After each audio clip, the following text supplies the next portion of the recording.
ভালোবাসার বাংলাদেশ।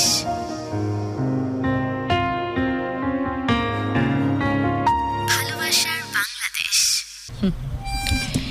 হ্যালো, আসসালামু আলাইকুম, আপনাদের সবাইকে স্বাগতম and welcome to Dhaka FM 90.4. Hello dear listeners and viewers. Hi, what's up? কি অবস্থা সবার?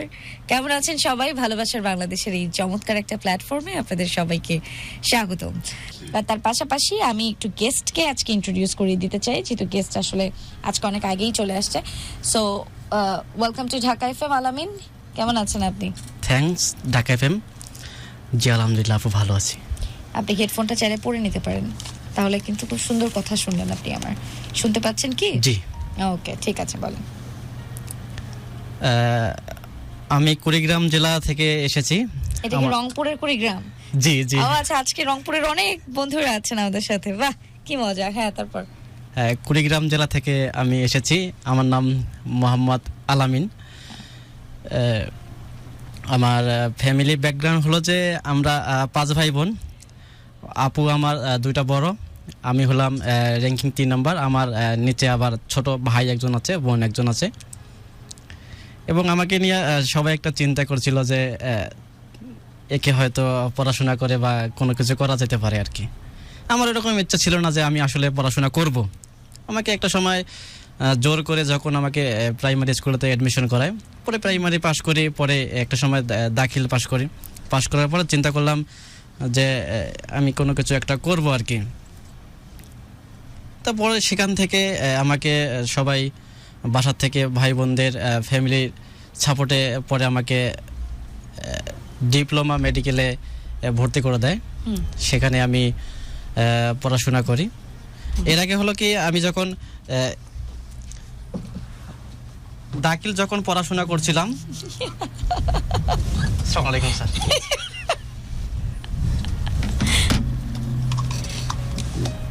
ডিভাইস যদি আমাদের ব্র্যান্ড না, স্পন্সর ব্র্যান্ড না, বাট ডিভাইস অনেক খারাপ লাগতেছে না, যে কারণে ও বলতেছিলাম স্যার। আমাকে স্যার বলে মানুষ, গরিব আদমিকে স্যার বলে মানুষ। ওকে, স্বাগত জানাচ্ছি। দাখিল, তারপর পরে আমি ওই দাখিলে পড়াশোনা করতাম। পরে আমার এক বান্ধবী ছিল, ওনাকে আমি ফলো করতাম না, সে আমাকে ফলো করতো। যে আসলে আমাকে একটু হয়তো হালকা হালকা লাভ করছিল, বাট আমি কখনো। স্টার্টিংটা কি দাখিল ফাজিল আলিম দেন মাস্টার্স নাকি? স্যার আমি কালিম, ও আমি তো কামিল, কামেল, দাখিল ফাজিল আলিম দেন কামিল। ওকে, দাখিল আলিম ফাজিল কামিল, দাখিল আলিম ফাজিল কামিল, ইয়া। তারপর পরে আমি বুঝতে পারি না সে আমাকে আসলে লাভ করে। পরে হুট করে মানে ওদের বাসায় প্রায় প্রায় যাইতাম আমি যখন রংপুরে থাকতাম। পরে রংপুরে আমার কলেজ ছুটি হলো, পরে বাসায় গেলাম। ও আমাকে ডাকলো যে বন্ধু তুই আমার বাসায় আসিস। পরে বললাম যে ঠিক আছে। পরে চিন্তা করলাম আমি একাই কিভাবে যাই। পরে আমার এক ফ্রেন্ড সহ আপনি বললেন আপনি তার বাসায় এর আগেও গিয়েছেন, তাহলে আবার ওই দিন কেন মনে হলো যে একা কিভাবে যাই? না, এর আগেও যে কোনো ফ্রেন্ড সার্কেল সহ গিয়েছিলাম আর কি। সেটা বলেন। হ্যাঁ, মানে সেদিন একা গেলাম, যত্ন করে তাকে দেখলাম, না দেখা যখন হলো হাতটাই ভাবে ধরলাম। আমার হাতেও কিন্তু তাপ আর ভালো লাগা আছে, কারণ লাভগুলোর কারণে তুমি আমাকে ভালোবাসো আমি জানি। এই কারণে এটাও কিন্তু হৃদস্পন্দন তৈরি করে। ওই মেয়েটাও তৈরি করছিল সেদিন, রাইট? স্যার। পরে আমার এক ফ্রেন্ড সহ গেলাম, গিয়ে দেখি যে ওদের বাসায় একটা মেয়ে। পরে আমি ওই আমার মানে যে মেয়ে বন্ধুর বাসায় গেছেন ওখানে গিয়ে দেখলেন আরেকটা মেয়ে। জি জি। আচ্ছা, তখন তো লা লা লা লা লা লা লা লা লা লা। Ladies and gentlemen, please welcome, here it is, Shantu, my gorgeous co-anchor এবং smartest co-anchor. Okay, তারপর পরে আমি ওই আমার ফ্রেন্ডকে জিজ্ঞেস করলাম যে সে কে। পরে ও বলল যে আমার খালাতো বোন। পরে আমি ওকে জিজ্ঞেস করলাম যে বাসা কোথায়। তো তেমন ভাবে কিছু বলতেছি না, কারণটা হলো কি সে একটু কাজে ব্যস্ত, তো যেহেতু আমি এবং আমার ফ্রেন্ড সহ গেছি, যেহেতু উনি আমাকে হালকা হালকা বা বেশি লাভ করে সেটা আমি তো জানি না। আমাদেরকে দুজন কাকেই আমি গেছি আর আমার যে ফ্রেন্ড গেছে, এই দুজন কাকেই মনে করেন যে আহ্বান করাবে, মানে অতিথি আহ্বান করাবে, সেজন্য হয়তো ব্যস্ত। আমাকে আপ্যায়ন উনি আমাকে কিছু বলতেছেন আর কি। তারপরে ওকে জিজ্ঞেস করলাম যে কে, পরে কিছুই বলতেছে না।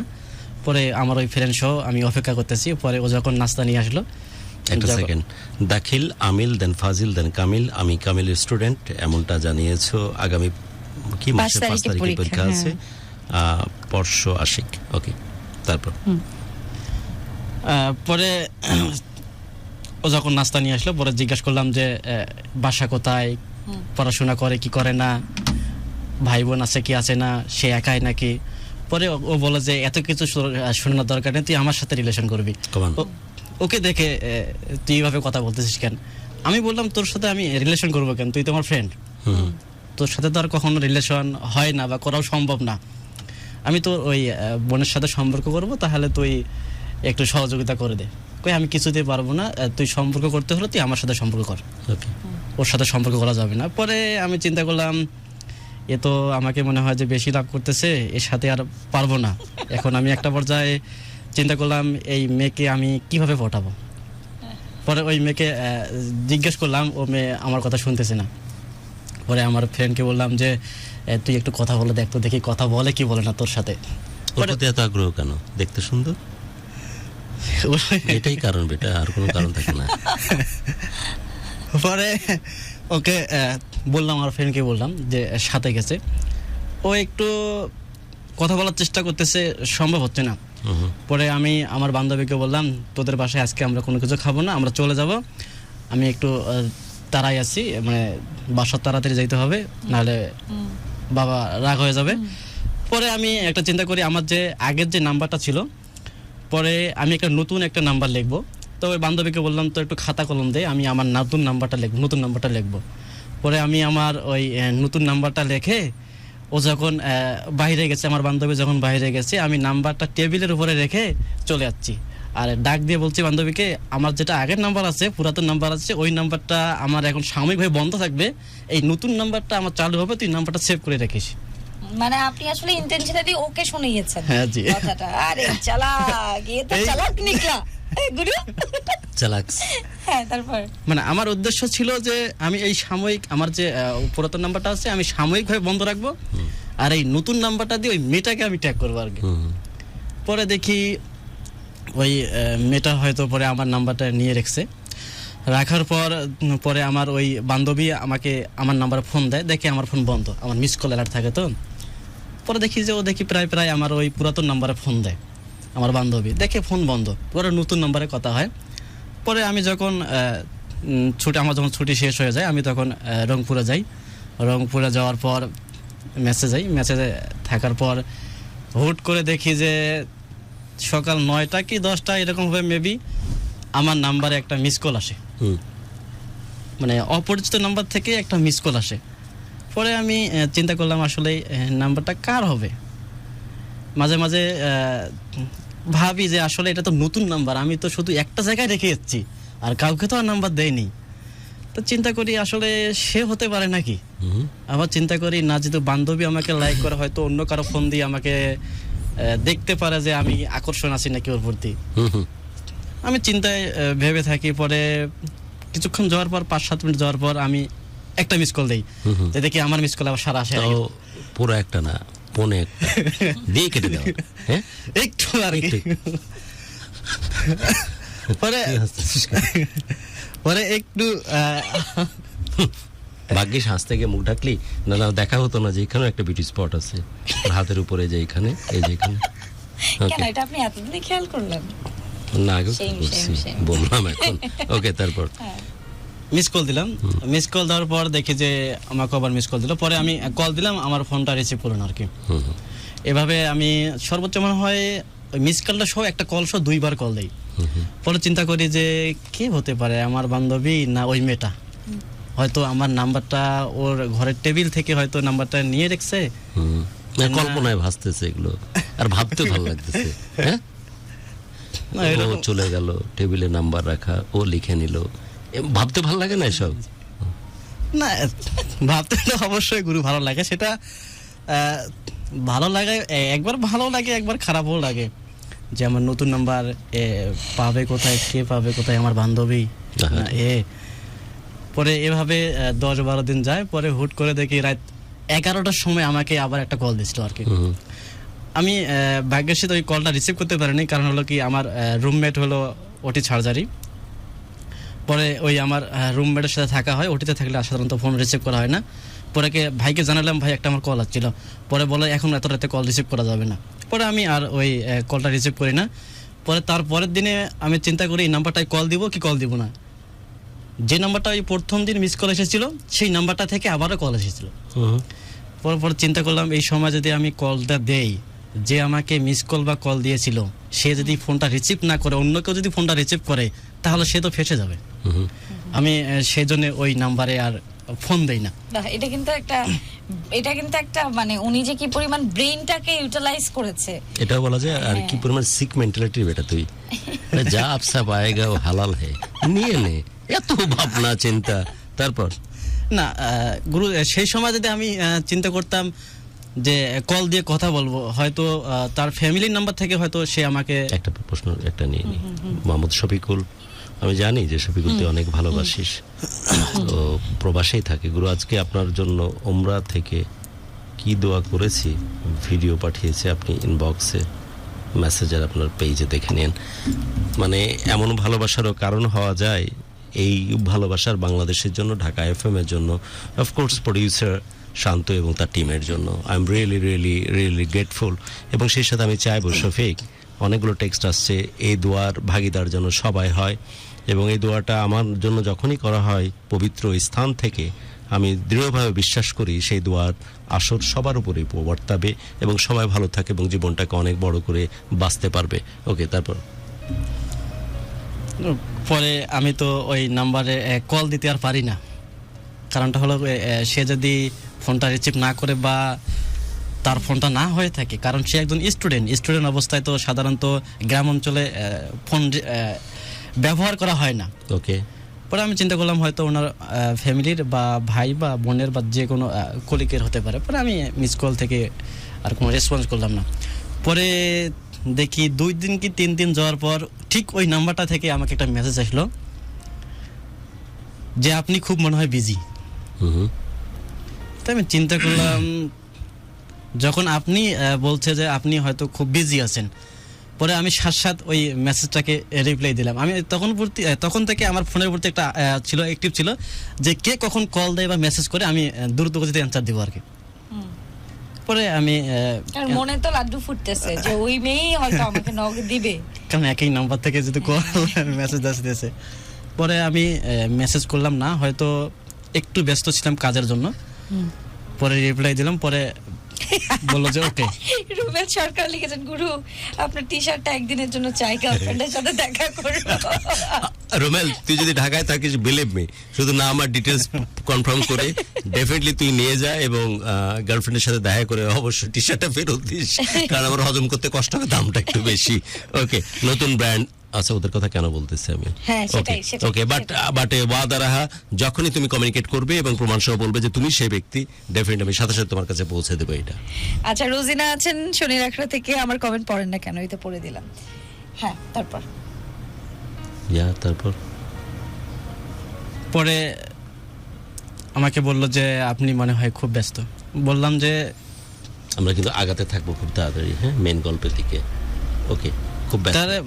তারপরে বললাম যে না, আমি ওই রকম ব্যস্ত না, হয়তো আপনি যখন ফোন দিয়েছেন তখন একটু ফোন থেকে দূরে ছিলাম। তো তুমি বুঝে ফেলেছো যে কে এটা, বান্ধবী নাকি ওই মেয়েটা?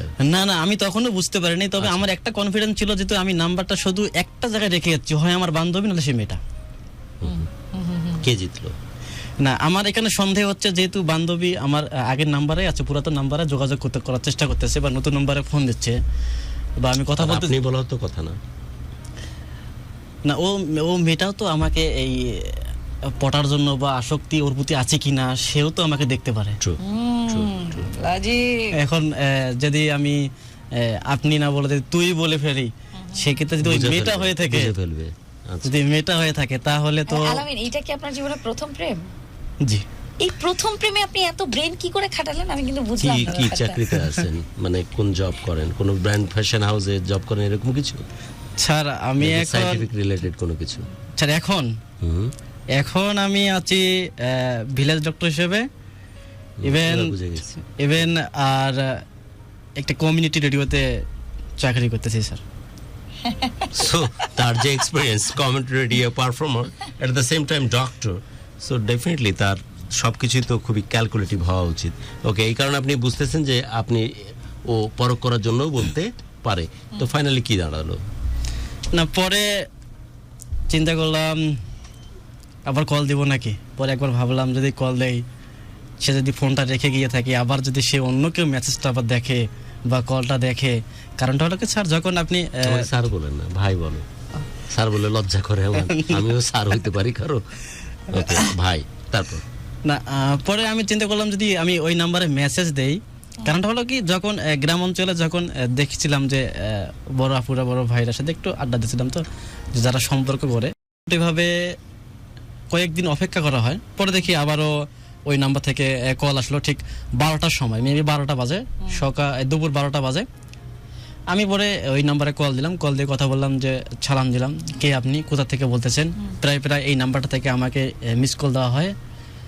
ইভেন আপনার বাসা কোথায় একটু পরিচয় দিবেন আমাকে। আচ্ছা, মানুষ আজকে সবকিছু চাইতেছে কেন, আমি তো এটা বুঝতেছি না। কেন আবার কি চাই? ঘড়ি চাচ্ছে, টি শার্ট চাচ্ছে, কখন জানি বলবে গুরু আমি তো গার্লফ্রেন্ড পটাইতে পারতেছি না, প্লিজ আপনি আমার হয়ে গার্লফ্রেন্ডটা পটায় দেন। সেইটা না, আমি ভাবতেছি যে আমি সুস্থভাবে বাড়ি যেতে পারবো কিনা। পোশাক ছাড়া একজন লিখছে ঘড়ি, আর একজন লিখছে ব্রেসলেট। আর নিচে নেবেন না আপনারা, আর প্লিজ আর নিচে নেবো না ভাই, আমি সুস্থভাবে এবং আমার সুহালে বাড়ি পর্যন্ত যাইতে চাই। ওকে, তারপর পরে আমি ফোন দিলাম, যে বললাম যে এই নাম্বার থেকে মোটামুটি ভাবে কয়েকদিন থেকে আমার এখানে মেসেজ আসতেছে হালকা, এবং মিস কল আসতেছে। কে বলতেছেন কোথা থেকে? মেসেজ হালকা দেয় কেমনে ভাই? এই হালকা বলতে যেটা হলো কি, একটা দিয়ে রেখে দিতে। বাট এখান থেকে বের হও। ফাইনালি কে দিয়েছিল? না, অফ কোর্স ইজ গুড। কে দিয়েছিল টেক্সটটা? ওই বান্ধবী নাকি ওই আসলেই মেয়েটা? ওই মেয়েটাই দিয়েছে। কিভাবে কনফার্ম হলে? পরে তো আমি কথা বললাম গুরু, ফোন দিয়ে ব্যাক করলে। ফোন দিয়ে যখন বললে, তুমি কি বললো? হ্যালো, তাতে বুঝে ফেলছো? একালোতে না, আমি তো সর্বপ্রথম তখনই কথা বলা ফোনে। ফোন দিলা, তখন কি বললো? হ্যালো, আমি সালাম দিলাম, আসসালামু আলাইকুম। কি নাম বলেছো তুমি ওকে? আমার নামই বলছি। কি বলেছো? আলামিনই বলছি। আলামিন, আসসালামু আলাইকুম। ওই পার থেকে কি বললো? ওয়ালাইকুম আসসালাম। তারপর কাইফাল হালুকা? আলহামদুলিল্লাহ। আলহামদুলিল্লাহ। ধর্মের কাজ শেষ হলো, তারপর পরে বললো যে ভাইয়া আপনি খুব ব্যস্ত থাকতেছেন মনে হয়। যে বললাম এবার বুঝেছো নাকি তাও বুঝোনি? না, এখানে গুরু এই যে বাক্যটাতে বুঝেছো আপনি মনে হয় খুব ব্যস্ত থাকে তখন? না গুরু, এখানে একটা প্রশ্ন হতে পারে, সে তো তার বান্ধবীর দ্বারা আমাকে কল দিতে পারে। ও তুমি তোর মাথায় বাড়ি মারে, সেটা খুশি হইতে জানিস না, মনে চিন্তা করতেছে। আগে একটা যৌক্তিক ছিল যে মেয়ে হয়তো আপনি এখন বলতেছে ও বান্ধবীকে দিয়ে মনে হয় ওকে পরীক্ষা আচ্ছা, করবে। এই কনফিউশন কখন শেষ হলো ওখান থেকে বলেন। ওখান থেকে আমি শুনি। এটা অনেকক্ষণ চলবে। ওখান থেকে তারপর শুনি। কখন তখন confusion ক্লিয়ার শেষ হলে হবে? যে না, ও বান্ধবীকে পাশ কাটিয়ে শুধু তোমার কারণে ফোন দিয়েছে, কখন বুঝলে? না গুরু, এখানে একটা আমার আবার এখানে একটা চিন্তা ছিল যে সে তো যেহেতু আমার নাম্বার নিয়ে ফেলছে, যেহেতু কথা বলতেছে, কিন্তু সে তো নাও হতে পারে। আমার ফার্স্ট টাইম সে ফোনে কথা, আমি কন্ত কিভাবে চিনব? কখন ক্লিয়ার হলে যে না এই মেয়েটাই সেই মেয়েটা, পাশের যে বসা থাকা মেয়েটা কোনটা, কখন বুঝলে? পরে দেখি ওই মেয়েটা না, তার বান্ধবী। আচ্ছা, তার বান্ধবীর মাধ্যমে সে আমাকে ফোন দিয়েছিল, যে দেখ কথা বলে দেখ কে ছেলেটা বা কোথায় থাকে বা কি করে। ফাইনালি তোমার রিঅ্যাকশন কি মনে? পরে জিজ্ঞাসা করলাম যে আপনার নাম কি? পরে ওনার নাম বললো আর কি, যে আমার নাম। তোমার ভালোবাসার নাম বলো, এমনি নাম না বললেও আপনি নাম চলবে। না বলতে চাইলেও না বলো, আমি চাইও না যে বলো তুমি, যেহেতু সে নাই এখানে। ভালোবেসে কি নামে ডাকতে? সবাই জান বলে, বাবু বলে, তুমি কি বলতে? পাশের বাড়ি মিষ্টি মেয়ে? হ্যাঁ, কি বলতে? এখানেও কারণ মানে কি ভালোবেসে কোনো নামে ডাকনি লাইফে? না, ডাকছিলাম কি? সে পরে বলছিল যে আমার নাম সাথী বললে ডাকলেই হবে আর কি। আচ্ছা ঠিক আছে, হ্যাঁ। এটা গুরুটা লাস্টে সে কথাটা আর কি দিয়েছিল। ডান। তারপর সব কথাবার্তা শুরু হলো, তারপর সম্পর্কটা কোথায় গেল? খুব এবার একটু তাড়াতাড়ি যেতে হবে, কোথায় গেল সম্পর্কটা? পরে কথা বললাম যে কে বলতেছেন, কয়ে আমি ওই সাথীর বান্ধবী বলতেছিলাম, যে বললাম যে তাহলে আপনার বান্ধবীর সাথে আমি 1 মিনিট কথা বলতে পারি? যে এখন না, এখন ব্যস্ত আছি, ফোনটা বাসার ফোন তো, এতক্ষণ কথা বললে হয়তো আমরা ধরা পড়ে যাবো আর কি। পরে রেখে দেওয়া হলো। পরে মোটামুটি ভাবে 2-3 দিন পর আবার কল দিল, ঠিক 4টার ওই দিক মেবি। তার স্কুল ছুটি হয়েছিল, ছুটি হওয়ার পর আমাকে সে মিস কল দিছিল আর কি। পরে আমি সেই নম্বরে অন্য একটা নাম্বার থেকে মিস কল দিছিল। প্রেম কাহিনী, হ্যাঁ। তারপর কিভাবে সম্পর্কটা হলো? পরে কল দিলাম, কল দেওয়ার পর কথা বলতে শুরু করলাম। পরে ওর বান্ধবী আবার ওই ফোনটা রিসিভ করছে আর কি। একটু আলামী সুযোগ দাও, শান্তু। তোরা যে এত ভয় পাস, তারপর আবার তোরা আবার এগিয়ে যাস কিভাবে? এক ধাপ কই, আমি তো ভয় পিছাস, পাই না। 3 ধাপ আমি আগাস। এই জীবনে যতগুলো প্রেম করেছি সব আমার মানে এক মানে ইনস্ট্যান্ট হয়ে গেছে। আমি জানি না আমি এত ভনিতা করে কেন এত সময় নষ্ট করব। মানে কারণে? ভয় পাস No. আসলে না, তুই I বলতেছিস don't তাই। care. 1 ধাপ পিছাস, 3 ধাপ আগাস, আবার 5 ধাপ পিছাস কেন? তাহলে তুই যে জায়গায় ছিলিস সেই জায়গাতেই থাকবি। গুলশান একেবারে গোলচক্কর থেকে তো বের হতে পারবি না। আবার কিন্তু তোরা 2 ধাপ দিশও সামনে। এরকম হয় কেন তোদের সাথে? আমি আসলে জানি মানে না। তোর ক্ষেত্রে হয়নি? আমার ক্ষেত্রে হয়নি। যখন ইউ ডিসাইডেড যে তাকে ভালোবাসি, direct বলছস? Of course, because I feel like if you love someone, if you like someone, you should say this, you know, in front of the people whom you like. এটা বলা উচিত। এটা appreciated, but এটা বাংলাদেশে খুব কম হয়। আমার কাছে মনে হয় না যে বাংলাদেশে এখন কম হয়। বাংলাদেশে এখন? এখন যদি আপনি পরিসংখ্যান স্ট্যাটিস্টিক্স দেখেন, তাহলে এরকম অনেক ক্ষেত্রে দেখবেন যে ছেলেদেরকে মেয়েরাই বিয়ের অ্যাপ্রোচ করে, না, but- প্রপোজাল করে, এবং মানুষজন প্রপোজটা দেয় যে I like you, I love you, and it's not, মানে এটাই হওয়া উচিত। এটাই হওয়া বাট উচিত। দ্বিধান্বিত হতে খুব বেশি দেখা যায়, এটা আমার তাই মনে হয়। এখন মনে হয় প্রেক্ষিতটা এরকম ওইভাবে হতে নয়। পারে। ওকে, তারপর আমিন সে ফাইনালি বলা বলি হলো, তারপর না তখন আচ্ছা, এখনো আপনি হয়নি? একটু আপনার সাউন্ডটাকে একটু কমিয়ে রাখতে হবে। আপনি এখনো একটু হয়নি। সাউন্ডটা বাড়িয়ে রেখেছেন, তো একটু কমিয়ে দেন। ওটা জনগণ দেখবে, দেখারই দরকার নেই তো। ভালো দেখাচ্ছে তোকে, স্পেশালি দেখাচ্ছে। চুলটা যখন টার্ন করে এভাবে রাখা, ক্লাস লাগতেছে। আর সবচেয়ে বড় কথা, দাঁতটা এত যত্ন করে মানছো। আমি তো লজ্জায় আমার ঠোঁট বড় করি না, যে আমার হোল দেখ কালা আর এই ফাঁক ফাঁক দাঁত যেন না ব্যবহার করতে। না গুরু, আপনার তোরে মতো ভালো তো- দেখাচ্ছে। এখন ঘটনা হচ্ছে সম্পর্কটা হইলো কিভাবে ফাইনালি? পরে আমার ওই ফোনে আবার ফোন আসছে, সেটা আননোন নাম্বার এটা থেকে। ডিটেল করা যাবে না, কিভাবে হলো ফাইনালি? তাহলে তো মজাই থাকলো না। না, আর এত মজা নিস না, অলরেডি আমরা স্টার্টিং শুনেছি। হ্যাঁ শুনি। আচ্ছা ওকে, ডান, শুরু কর। পরে ঠিক 4টার পরে হয়তো 15-20 মিনিট, মানে 15-20 মিনিট পার হয়ে গেছে 4টার পরে আর কি। 4টা 15-20 মিনিট হয়ে গেছে। পরে আমার নাম্বারে ওই অপরিচিত নাম্বার থেকে একটা আবার কল আসে। পরে হ্যালো বললাম, কোনো কথা না বললো আর কি, 10 সেকেন্ডের মতো। পরে বুঝলাম যে হয়তো সে মেয়েটা হতে পারে আর কি। পরে আবার নাম্বারটায় কল দিলাম। পরে কল দিয়ে দেখলাম যে ওর বান্ধবীর সাথেই সে, ওর বান্ধবী কথা বলতেছে, ভাইয়া কথা বলবে। সে ফাইনালি কথা বলবে। তা আমি চিন্তা করলাম যে কথা বলবে, কে কথা বলবে? হুম আর হুট করে বলতেছে ভাইয়া কথা বলবে। তা কে কথা বলতে? আমি তো কাউকে চিনতেছি না। হুম। কয় চিনতেছেন না? কয় যে নাম্বার নিয়ে আছে সে কথা বলবে। আহা, তখন সে বুঝলাম যে আসলে ভিতরের অবস্থা তখন না, ভিতরের অবস্থা ভালো ছিল মানে ধক ধক বুক বুক। না, একটু তো ভয় লাগবে। ওকে, তারপর কারণ finally সে অপরিচিত কথা বলতে আসলো। অপরিচিত একটা মেয়ে, তার সাথে কথা বলবো, কে বা কি রকম। দেন কথা বলতে আসলো, দেন ওর কথা যখন শুনলে কি আবার- বললো? ফার্স্ট কথাটা শুরুতেই তো আমাকে সালাম দিয়েছিল। আবারও সালাম, আসসালামু আলাইকুম। ওয়ালাইকুম আসসালাম, ক্যাফা হালুকা, এগুলো শেষ হলো। তারপর কি বললো? বললো যে ভাইয়া আপনি কেমন আছেন? ভালো আছে। তা আমি এইভাবে বললাম, যেহেতু আপনি কথা বলার জন্য চেষ্টা করতেছেন বা কথা বলতেছেন না বা আমাকে ট্রাই করতেছেন, সেটাও আমি বুঝতেছি না। যদি আপনি কথা বলেন সেক্ষেত্রে হয়তো ভালো থাকতে পারি। আরে যত Finally, সহজ সরল তারপর? বোঝা যায় ততটা না। তারপর ওরা একদম ঘুরিয়ে মারলো, ব্যাক ফুটে গিয়ে সিক্সার।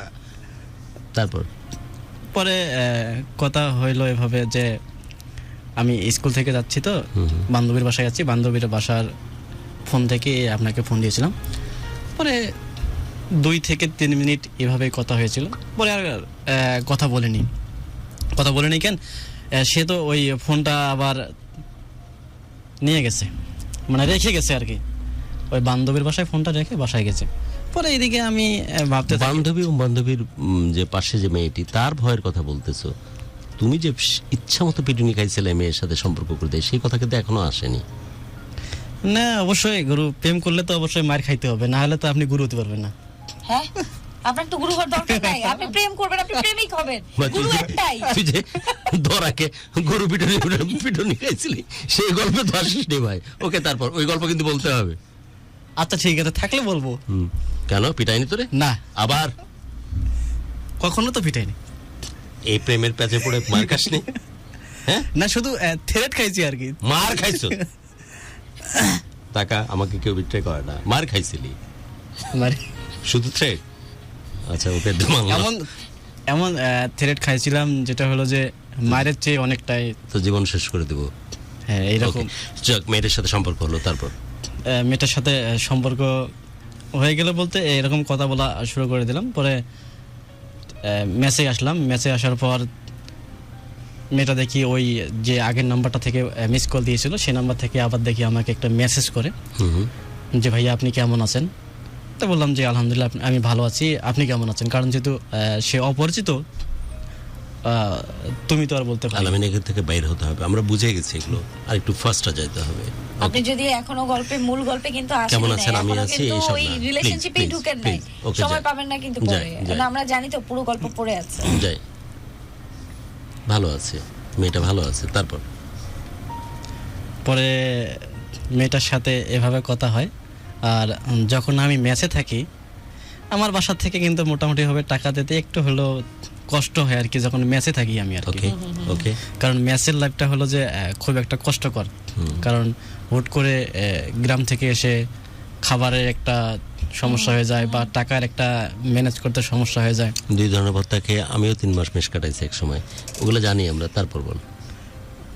পরে ওই মেয়েটা বললো যেহেতু আমার ফোন নেই সেক্ষেত্রে ভাইয়া আপনাকে একটা ফোন কিনে দিতে হবে। তাই আমি চিন্তা করলাম এটা কি ফার্স্ট কথা? ফার্স্ট কথা, কারণ শুরুতে সে বলছে যে ভাইয়া আমাকে একটা ফোন কিনে দিতে হবে, তাহলে কথা বলতে পারবো না। তেরা বাস চলে তো লুঙ্গি পেছোয়া মারকে তুই তো ব্রেকে চলে যাবে। স্টার্টিং এটা ওকে ডান, তারপর দেখি কি হয়।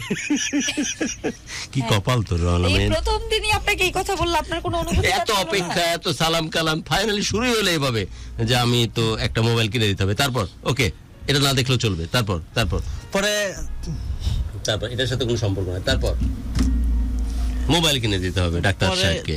পরে গুরু আমি চিন্তা করলাম আমি থাকি মেসে, যে কষ্ট করে থাকি, ভর্তা দিয়ে ভাত খাওয়ার কাজের বেটি রান্না করলে করলো, নাহলে না ওই না খায় পেট শুকান দেওয়া লাগে। পাউরুটি আর বন, ওই যে বন এবং কলা, সেখানে বলছে ফোন কিনে দেওয়া লাগবে। তারপর তা সে সময় তো মোটামুটি ফোনের দাম ছিল মনে হয় 1400 থেকে 1500 টাকার। তো আমি চিন্তা করলাম এই টাকা আবার পাবো কোথায়, যে টাকা দেয় সে টাকায় দিয়ে তো আমার মনে করেন যে ম্যাচ থাকায় খুব কষ্টকর। স্বাভাবিক। আমার যে রুমমেট ছিল ওনার নাম হলো মনোয়ার হোসেন, উনি কিন্তু আমাকে মোটামুটি ভাবে সহযোগিতা করতো। আর মেবি মনে হয় যে আমি যখন এইভাবে একটা টেনশনে পড়ে যাই গুরু, যখন আমার একটা যে ফোন বিষয় একটা ফোন লাগে, তখন ভাই আমার হয়তো বুঝে ফেলছে, এই যে কারসারটা একটু নড়ায় দাও। ভাই মনে হয় যে বুঝে ফেলছে যে আমি নতুন হয়তো কোনো একটা মেয়ের সাথে প্রেমে পড়ে গেছি আর কি। ওকে। পরে ভাই আমাকে জিজ্ঞেস করে না, তবে সবকিছু আর কি আমার ভিতরে অবজার্ভ করে যে এরকম হতে পারে আর কি। পরে ভাইকেও আর বলতে পারি না, পরে টেনশন থাকি। তা ওই মেয়েটাকে আমি বলছি ঠিক আছে এবার বাসায় গেলে একটা ফোন নিয়ে যাব। কারণ যদি আমি সে সময় যদি ওকে না বলতাম যে ঠিক আছে আমি ফোনটা না নিয়ে যাই, ঘটনার সামনে আগাতো না। পরে ঘটনার সামনে আগাতো না, সেক্ষেত্রেও ঠিক আছে। পরে উনি মনে করতো যে এরকম কেন, হয়তো টাকা পয়সা আছে, আমাকে একটা ফোন ছিলাম প্রথমে ফার্স্ট টাইমে সে দিচ্ছে না। পরে বললাম যে ঠিক আছে হয়তো দেখা হবে, এবার বাসায় গেলে দেখা হবে। পরে আমি ঈদের জন্য কলেজ ছুটি দেয়, পরে আমি বাসা যাই। বাসা যাওয়ার পর কলেজ ওর স্কুল ঠিক থাকে, স্কুল ক্লাস করার জন্য যায়। পরে স্কুলে দেখা হয়, পরে চেষ্টা করে যে ওই ফোনে কথা বলি, আবার চেষ্টা করে যে তোমার সাথে আমি দেখা করবো, বলছে ঠিক আছে। পরে স্কুলের পাশে গিয়ে ফার্স্ট টাইম ওর সাথে দেখা, এই প্রথম সামনাসামনি, এই প্রথম সামনাসামনি ফার্স্ট টাইম দেখা। সেটা হলো যে আমি তো শুধু একদিনেই দেখছি, ওটা তো বান্ধবীর ঘরে। আর বান্ধবীর ঘরে, আমি তো আর ভালোবাসা হওয়ার পর প্রথম। আর এই পোশাক পরে আসছিল, ও তো স্কুলের স্কুল ড্রেসে, কেমন লাগতেছিল দেখতে? সবাইকে একাই দেখছিলাম, ওর বান্ধবী ছিল 2 জন, ও সহ 3 জন। ও স্কুল ড্রেসের কারণে একই রকম মনে হচ্ছিল। হ্যাঁ, কারণ তো চিনতে পারতেছি না। আর সেই দিন যে জামাটা পরনে ছিল, ফাইনালি যখন চিনতে পারলে তখন তখন লজ্জা পাও একটু, তারপর বলো। যখন চিনতে পারলাম যে তোমার সেই মেয়ে, সেই মেয়েটি হলো এই মেয়েটি। এই মেয়েটি। পরে হাতে আমি একটা ওড়না কিনেছিলাম ওর জন্য, ফার্স্ট টাইম ওড়না। পরে আমি ওই মেয়েটাকে ওই ওড়নাটা দিই। ওড়না কেন কিনলে? এত কিছু থাকতে মানে ছতর ডাকবে, তুমি ছাড়া কেউ দেখবে না, এরকম কিছু? এরকমই কিছু, সেটা একটা। আরেকটা হলো মেসেজ দেওয়া যে তুমি আব্রুটাকে ঢেকে ঢুকে রাখবে, এটা একটা। আরেকটা হলো কি, ওকে আমি বুঝাইতে চেষ্টা করছিলাম যে আমি মেসে থাকি এই অবস্থায় আমার কাছে টাকা পয়সা নাই, আমি তোকে কিছু দিতে পারছি না। এই জন্য শার্ট বা জামা বা পায়জামা দিতে পারেন, শুধু ওড়নাটা দিলাম।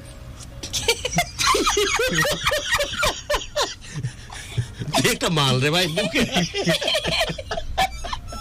কিন্তু ও চেয়েছিল আপনার কাছে ফোন, তাই তো? আচ্ছা দিছে, বাট মেসেজ দেওয়ার ক্লিয়ারিটি কতটুকু যে আমার অবস্থা ভালো না, so I am giving you the ওড়না, এবং জামা পায়জামা দেওয়ার মতো ক্যাপাবিলিটি নাই। ওকে, তারপর মেয়েটাকে দেখে ফিলটা কেমন আসছিল আলামিন? না, সেই দিন আসলে ওইভাবে গুরু অনুভব আসেনি। ওকে, তারপর কারণটা হলো কি, তাকে তো আর ওই মায়ার চোখ দিয়ে তো দেখিনি, কারণ ফার্স্ট টাইমে বান্ধবীদের সাথে আবার। ওকে, শেষ হলো। প্রেমে কিভাবে পড়লে এবং পরবর্তী গল্পটাতে যেতে চাই সরাসরি, আর কোনো কাট করা যাবে না। পরে ওখান থেকে সে বাসা গেল, বাসা গিয়ে পরে ফোন দিল যে ওর মা জিজ্ঞেস করছে, বাবা জিজ্ঞেস করছে তুই গেছিস স্কুল, ওড়না কই পালি? পরে আমাকে পরে ফোন দিয়ে বলে যে মা বাবা এইভাবে বললো যে তুই ওড়না কই পালি? ও বলে যে আমি কিনে নিছি, বাজার থেকে কিনে নিছি। তো বললাম তো ভালোই তো বলছো তাহলে সেক্ষেত্রে। পরে এভাবে কথাবার্তা হয় 7-8 দিন, 8-10 দিন মনে হয় এভাবে কথাবার্তা হয়।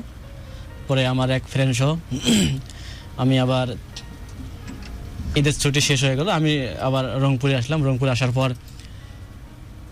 8-10 দিন ক্লাস করার পর কেন জানি এরকম একটা অনুভূতি হয়েছিল যে ওর সাথে দেখা করবো আবার। পরে বৃহস্পতিবার দিন বাসা যাই, 2-3 ঘন্টা সময় লাগে। আমি এই জায়গাগুলো স্কিপ করতে বলছি। দেন প্রেম কি হলো ওর সাথে? পরে আমি বাসা যাই, বাসা যাওয়ার পর ওই মেয়েটাকে বলি যে আমি আবার দেখা করবো তোমার সাথে। তা বল 1 মিনিটের মধ্যে ক্লিয়ার করতে হবে, প্রেম কি ফাইনালি হলো মেয়েটার সাথে? না গুরু, প্রেম তো ওইভাবে বলতে পারতেছি না যে প্রেম ফাইনালি হলো, কারণ তার প্রতি যে আমার একটা যে ভালোবাসা ছিল বুঝে গেছো, তুমিও বুঝে গেছো। তারপরে হ্যাঁ, আর পরে বললাম যে ঠিক আছে তাহলে কলেজ মাঠে দেখা হবে। হলো। পরে সে বললো যে ঠিক আছে আমি যাব। পরে কলেজ মাঠে আসলো, পরে সেখানে আমি মোবাইল নিয়ে যেতে পারিনি। সেটা তো জানি আমরা, দিতে পারিনি। দ্বিতীয়বার আমি একটা সিম নিয়ে গেছি।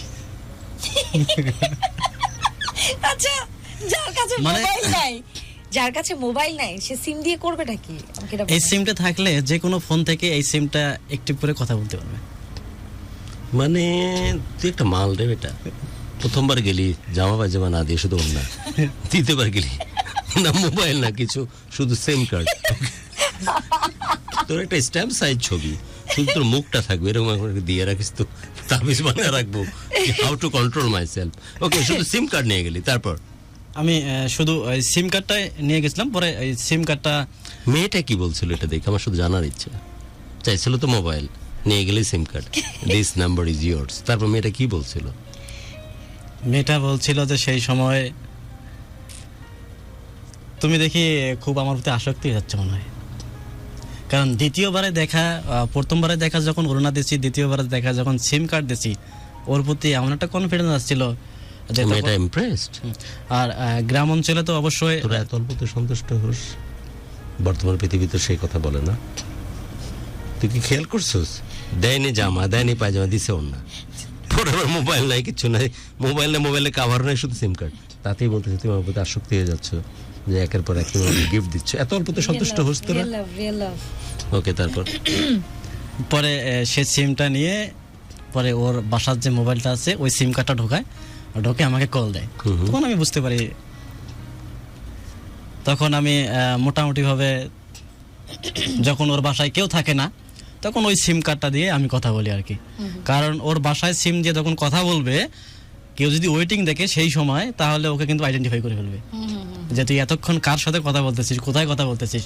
সেই জন্য গুরু আমি ওকে সিমটা দিয়েছিলাম। আচ্ছা, এটা একটা ভালো কাজ, কারণ ওর বাসার সিম দিয়ে কথা বলে যদি ধরা পড়ে যায়, আমি সেই জন্য ওর সিমকে দিয়েছিলাম। পরে সিম দেওয়ার পর ওর সাথে দেখা হলো, কথাবার্তা হলো, বেশি কিছু না, হয়তো 2 থেকে 3 মিনিট সর্বোচ্চ হাই। পরে বললাম তো ঠিক আছে, এই সময় কথা বলা যাবে না, তুমি এখান থেকে চলে যাও, কারণ কেউ দেখে ফেললে হয়তো তোমার বা আমার সমস্যা হতে পারে, আমার হবে না তোমার হবে আর কি। পরে চলে যায়। পরে আমি রংপুর আসলাম। রংপুর এসে যখন ঘুমাই তখন ওই বারবার ওর কথাটাই মনে পড়ে আর স্মৃতিটাই মনে পড়ে যে মনে হয় ওর সবচেয়ে যেটা আমার ভালো লাগছিল সেটা হলো চোখ দুটোর খুব ভালো লাগছিল, সুন্দর। মানে ওই চোখ দুটায়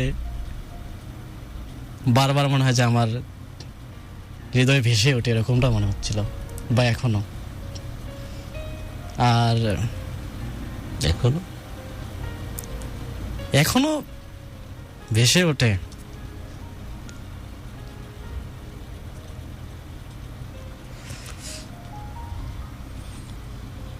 থ্যাংক ইউ সরলতা টাবু।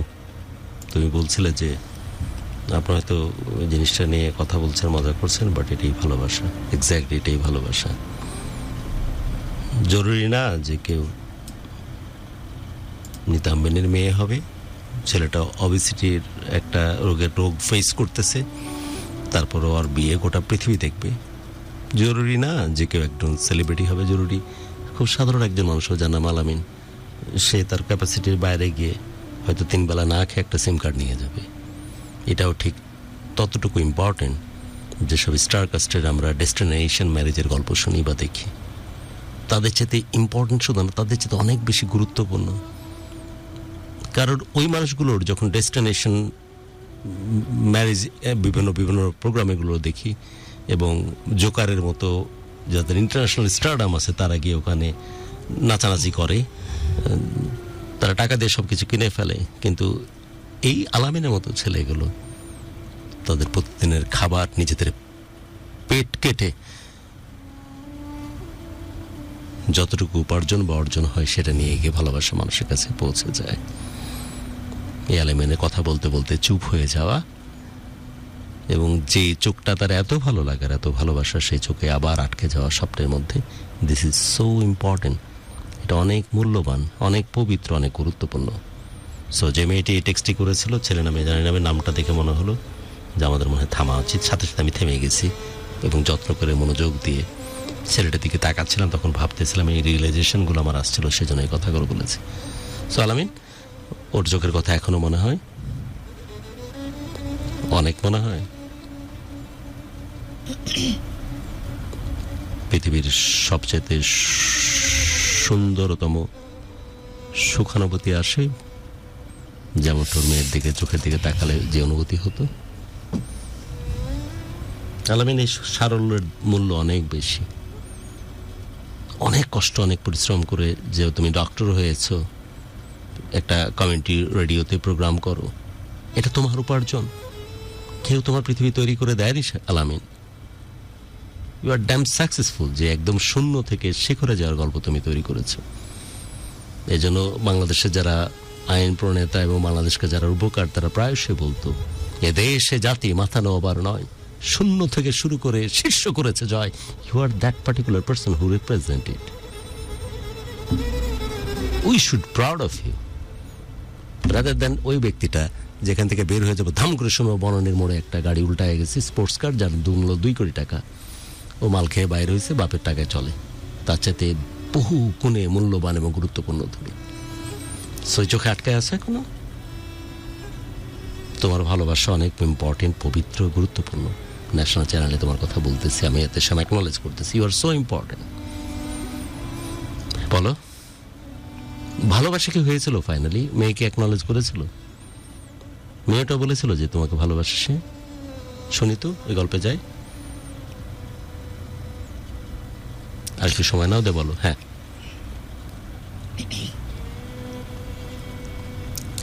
আমি বুঝতাম না যে আসলে এভাবে একটা ওই মেয়েটার সাথে আমি প্রেমে পড়ে যাব।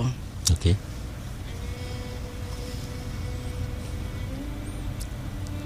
পরে আমি রংপুর আসি। আবার রংপুর আসার পর আমার রুমমেটকে বলি, ভাই কেন জানি আমাকে এরকম লাগতেছে, আনিজি এনার্জি লাগতেছে। কই, তুই না আগে ভালো ছিলি, এরকম হচ্ছিস কেন? বড় ভাই তো হয়তো বুঝে ফেলছে। নাম ছিল মনোয়ার হোসেন। আর একজন ছিল রিয়াজুল ইসলাম, দুজনেই ডক্টর। পরে আমার সেই অনুভূতিটা বোঝে, আমি বললাম যে ভাই আমার এই মাসের টাকাটা আমি দিতে পারবো না ম্যাচে। তুই কী করবো? আমি বললাম ভাই এত কিছু জিজ্ঞেস করলে কিছু বলতে পারবো না, যদি জিজ্ঞাসা করেন তাহলে ম্যাচের টাকাটা দিয়ে দিচ্ছি, আর যদি জিজ্ঞাসা না করেন তাহলে আমি কি করি সেটা প্রশ্ন করা যাবে না। পরে ভাই ওনারা আবার ফ্রেন্ড, তো রিয়াজুল ভাই আর মনোয়ার ভাই হলো ওনারা আবার ফ্রেন্ড। ওনারা বলছিল হয়তো, ওনারা হয়তো ব্যক্তিগতভাবে বলছিল যে তাহলে টাকাটা নানি হয়তো একটা কাজ টাজ করবে, বলছিল কি না বলছিল সেটা আমি জানি না। ওরা আমার কাছে টাকাটা নেয়নি, আমি সেই টাকা দিয়ে একটা ফোন কিনি। পরে আবার ফোনটা কিনে টেবিলের উপরে রাখি। ভাই বলে যে ফোন কিনলি কেন, তোর তো ফোন আছে। বললাম যে ভাই এটা হয়তো কিছুদিন গেলে চলবে না, সেজন্যই ফোনটা কিনছি। কয় ঠিক আছে। পরে আর কিছু বলেনি, সে ফোনটা নিয়ে পরে ভাইকে দেয় যে ভাই ফোনটা দেখেন তো কেমন আছে। আমি তো ফোন চিনি না, তেমন তো কিছু বুঝি না, ফোনটা দেখেন যে কেমন আছে। ভাই বলল যে হয়তো তখনও ভাই বুঝে ফেলছিল যে এই ফোনটা হয়তো অন্য কারোর জন্য কিনছে, কিন্তু আমাকে ডাইরেক্ট বলেনি, যে বললো যে ঠিক আছে ফোনটা ভালো আছে। তো বললাম যে ভাই যদি আপনাকে দেখে এক্ষেত্রে কেমন হবে ফোনটা, বলছে না ঠিক আছে ফোনটা মোটামুটি ভালো আছে, আমাকে দিলেও আমি অ্যাকসেপ্ট করবো। পরে আমি কিছুদিন যাওয়ার পর তাকে ফোনটা দেওয়ার জন্য আসি, ফোনটা আবার দিয়ে যাই। ওই যে সিমটা দিয়ে গেছিলাম সেই সিমের মধ্যে ফোনটা দুইটা অ্যাক্টিভ করার পর সে যখন ঘুমায়, একাই ঘুমায়, 10টা থেকে 11টার পরে সে আমাকে কল দেবে রাতে। ঘন্টার পর ঘন্টা কথা বলতাম, এমনও কথা বলতাম 5 ঘন্টা 4 ঘন্টা কথা বলতাম। কিন্তু আমার একটা সবচেয়ে একটা ভালো একটা ইফেক্ট ছিল, আমি যত তাড়াতাড়ি ঘুমাই বা যত লেটে ঘুমাই ঠিক আমি ওই সময় উঠবো।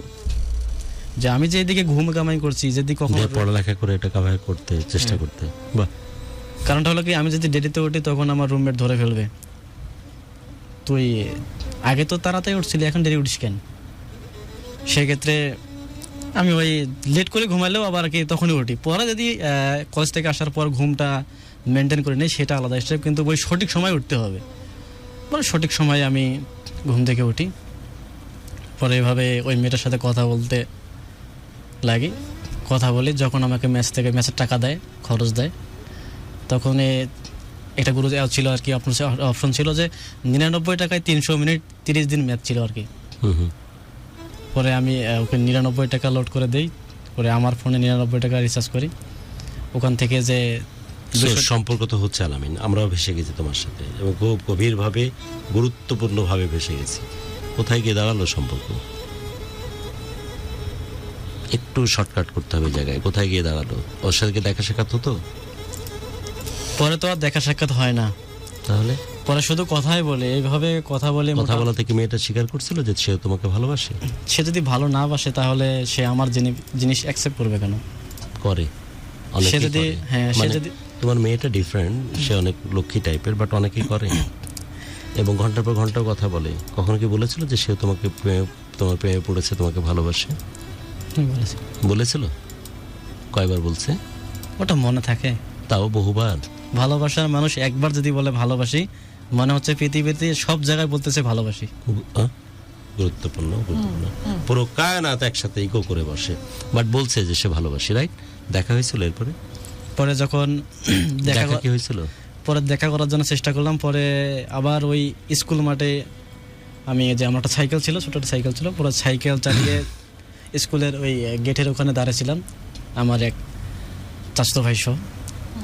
পরে মেয়েটা সেখানে আবার আসে, সেখানে আমি একটা জামার সেট পুরোটাই দিয়ে দিই। এবার অন্য বা আলাদা কিছু না, পুরোটা না। সেই টাকাটা আমি নিয়েছিলাম যে আমার এক বান্ধবীর কাছ থেকে ধার। বুঝতেছি তোমার যেহেতু অভাবের জায়গা, তুমি বিভিন্নভাবে ম্যানেজ করতেছো। মেয়েটাকে নিল কি হিসাবে? বন্ধু হিসাবে নাকি প্রেমিকা হিসাবে? প্রেমিকা হিসাবে নিয়েছি। মানে তখন আপনাদের পুরো দমে প্রেম চলতেছে? হ্যাঁ, একটু বলতে কি মোটামুটি ভাবে আর কি রিলেটিভটা হয়ে যাচ্ছে আর কি। রিলেশন হয়ে গেছে, নিয়ে কি করলে? কোথাও গিয়ে বসলে? না, বসার তো সময় নেই। এই প্রথম হাত ধরলে? হাতও ধরে ধরে নেই। কি করলে? ওর হাতে দিয়েছি, সে রিসিভ করছে। তখন যে টাচটা খাইছে এতটুকু? টাচটাও করে নেই, মানে আমি এই কোনারটা ধরছি, সে ও কোনারটা ধরছে। ওকে, দিয়ে ফাইনালি কি হলো? মেয়ে চলে গেল? দিয়ে বললাম যে ঠিক আছে, পরে কথা হবে, ফোনে কথা হবে, এখান থেকে চলে গেলাম। এখানে থাকলে ফার্স্ট ডেট কোথায় গেছিলা? নাকি ডেটিং হয়নি ওইভাবে? কখনো ডেটিং দেয়নি। এইরকম আর দেখা হয়েছে পরে? আর দেখা হয়েছে। কিভাবে দেখা হতো? মাঠে? না, মাঠে না, আমি তো ওই যে রংপুরে আসতাম, আমি তো আর বেশি ছুটি পাইতাম না, বলতে কি ওই যে ক্লাস মিস করা লাগে সেক্ষেত্রে। ওই জন্য গিয়ে দেখা করতে কোথায়? যদি যখন ছুটি হইতো তখন দেখা করার একটা সিস্টেম করতাম, ওর সাথে কথা হইতো যে ওর স্কুল ছুটি হবে কয়টার সময়, সেই জায়গায় দেখা করতে? সে জায়গাটা দাঁড়া থেকে কথা বলা সম্ভব না। তাহলে চিকলির বিল যাইতে পারতা। গেছিলে কখনো? গেছি। চিকলির বিল? আমার কেন জানি তোমাকে দেখে কল্পনা হচ্ছিল যে চিকলি বিলের ওই পাশে যে লেকটা যাচ্ছে, ওই যে নালার মতো, তোমরা ওখানে দুজন মিলে হাঁটতেছো, এরকম হয়েছিল? হয়নি? চিকলি বিলে কার সাথে গেছিলে? ওর সাথে? আমার এক বড় ভাইয়ের সাথে গেছিলাম। আরে ওকে, মেয়েটার সাথে তোমার তারপর? স্মৃতি বলো একটা। পরে মেয়েটার সাথে আবার দেখা হবে, দেখা করার জন্য গেছিলাম। যখন যে জামা দিলাম, আমার বান্ধবীর কাছ থেকে টাকা এগুলো ধার- শুনেছি মেয়ের সাথে একটা হার্ডকোর যে প্রেমের একটা ঘটনা, এরকম একটা হ্যাঁ, অনুভূতির দেখা কথা করার বলো। জন্য গেছিলাম। সেটা হলো কি, ও বলতেছিল যে এখন যে তুমি আসো, দেখা তো হবে না, সবাই থাকবে আমার সাথে, তাহলে তুমি যে সাইকেল নিয়ে আসবে, দেখা করবে কিভাবে, আমি তো বুঝতেছি না। বললাম যে তুমি যদি একটু সুযোগ দাও তাহলে আমি বাকিটা ম্যানেজ করতে পারবো। কয় কিভাবে? বললাম বাকিটা ইতিহাস। পরে সবাই গেছে, ও পিছে পিছে একাই যাচ্ছে, আমিও সেই মুহূর্তে আসি, ওই রাস্তা দিয়েই যাচ্ছি আর কি, মানে পরিকল্পিতভাবে ওই রাস্তা দিয়ে আমরা দুজনে যাব। ও পাস পড়লো, পরে আমি গেলাম, ও সামনে গিয়ে আমি হুট করে নামলাম, মানে এমন অভিনয় করতেছি আমার সাইকেলের চেন পড়ে গেছে আর কি।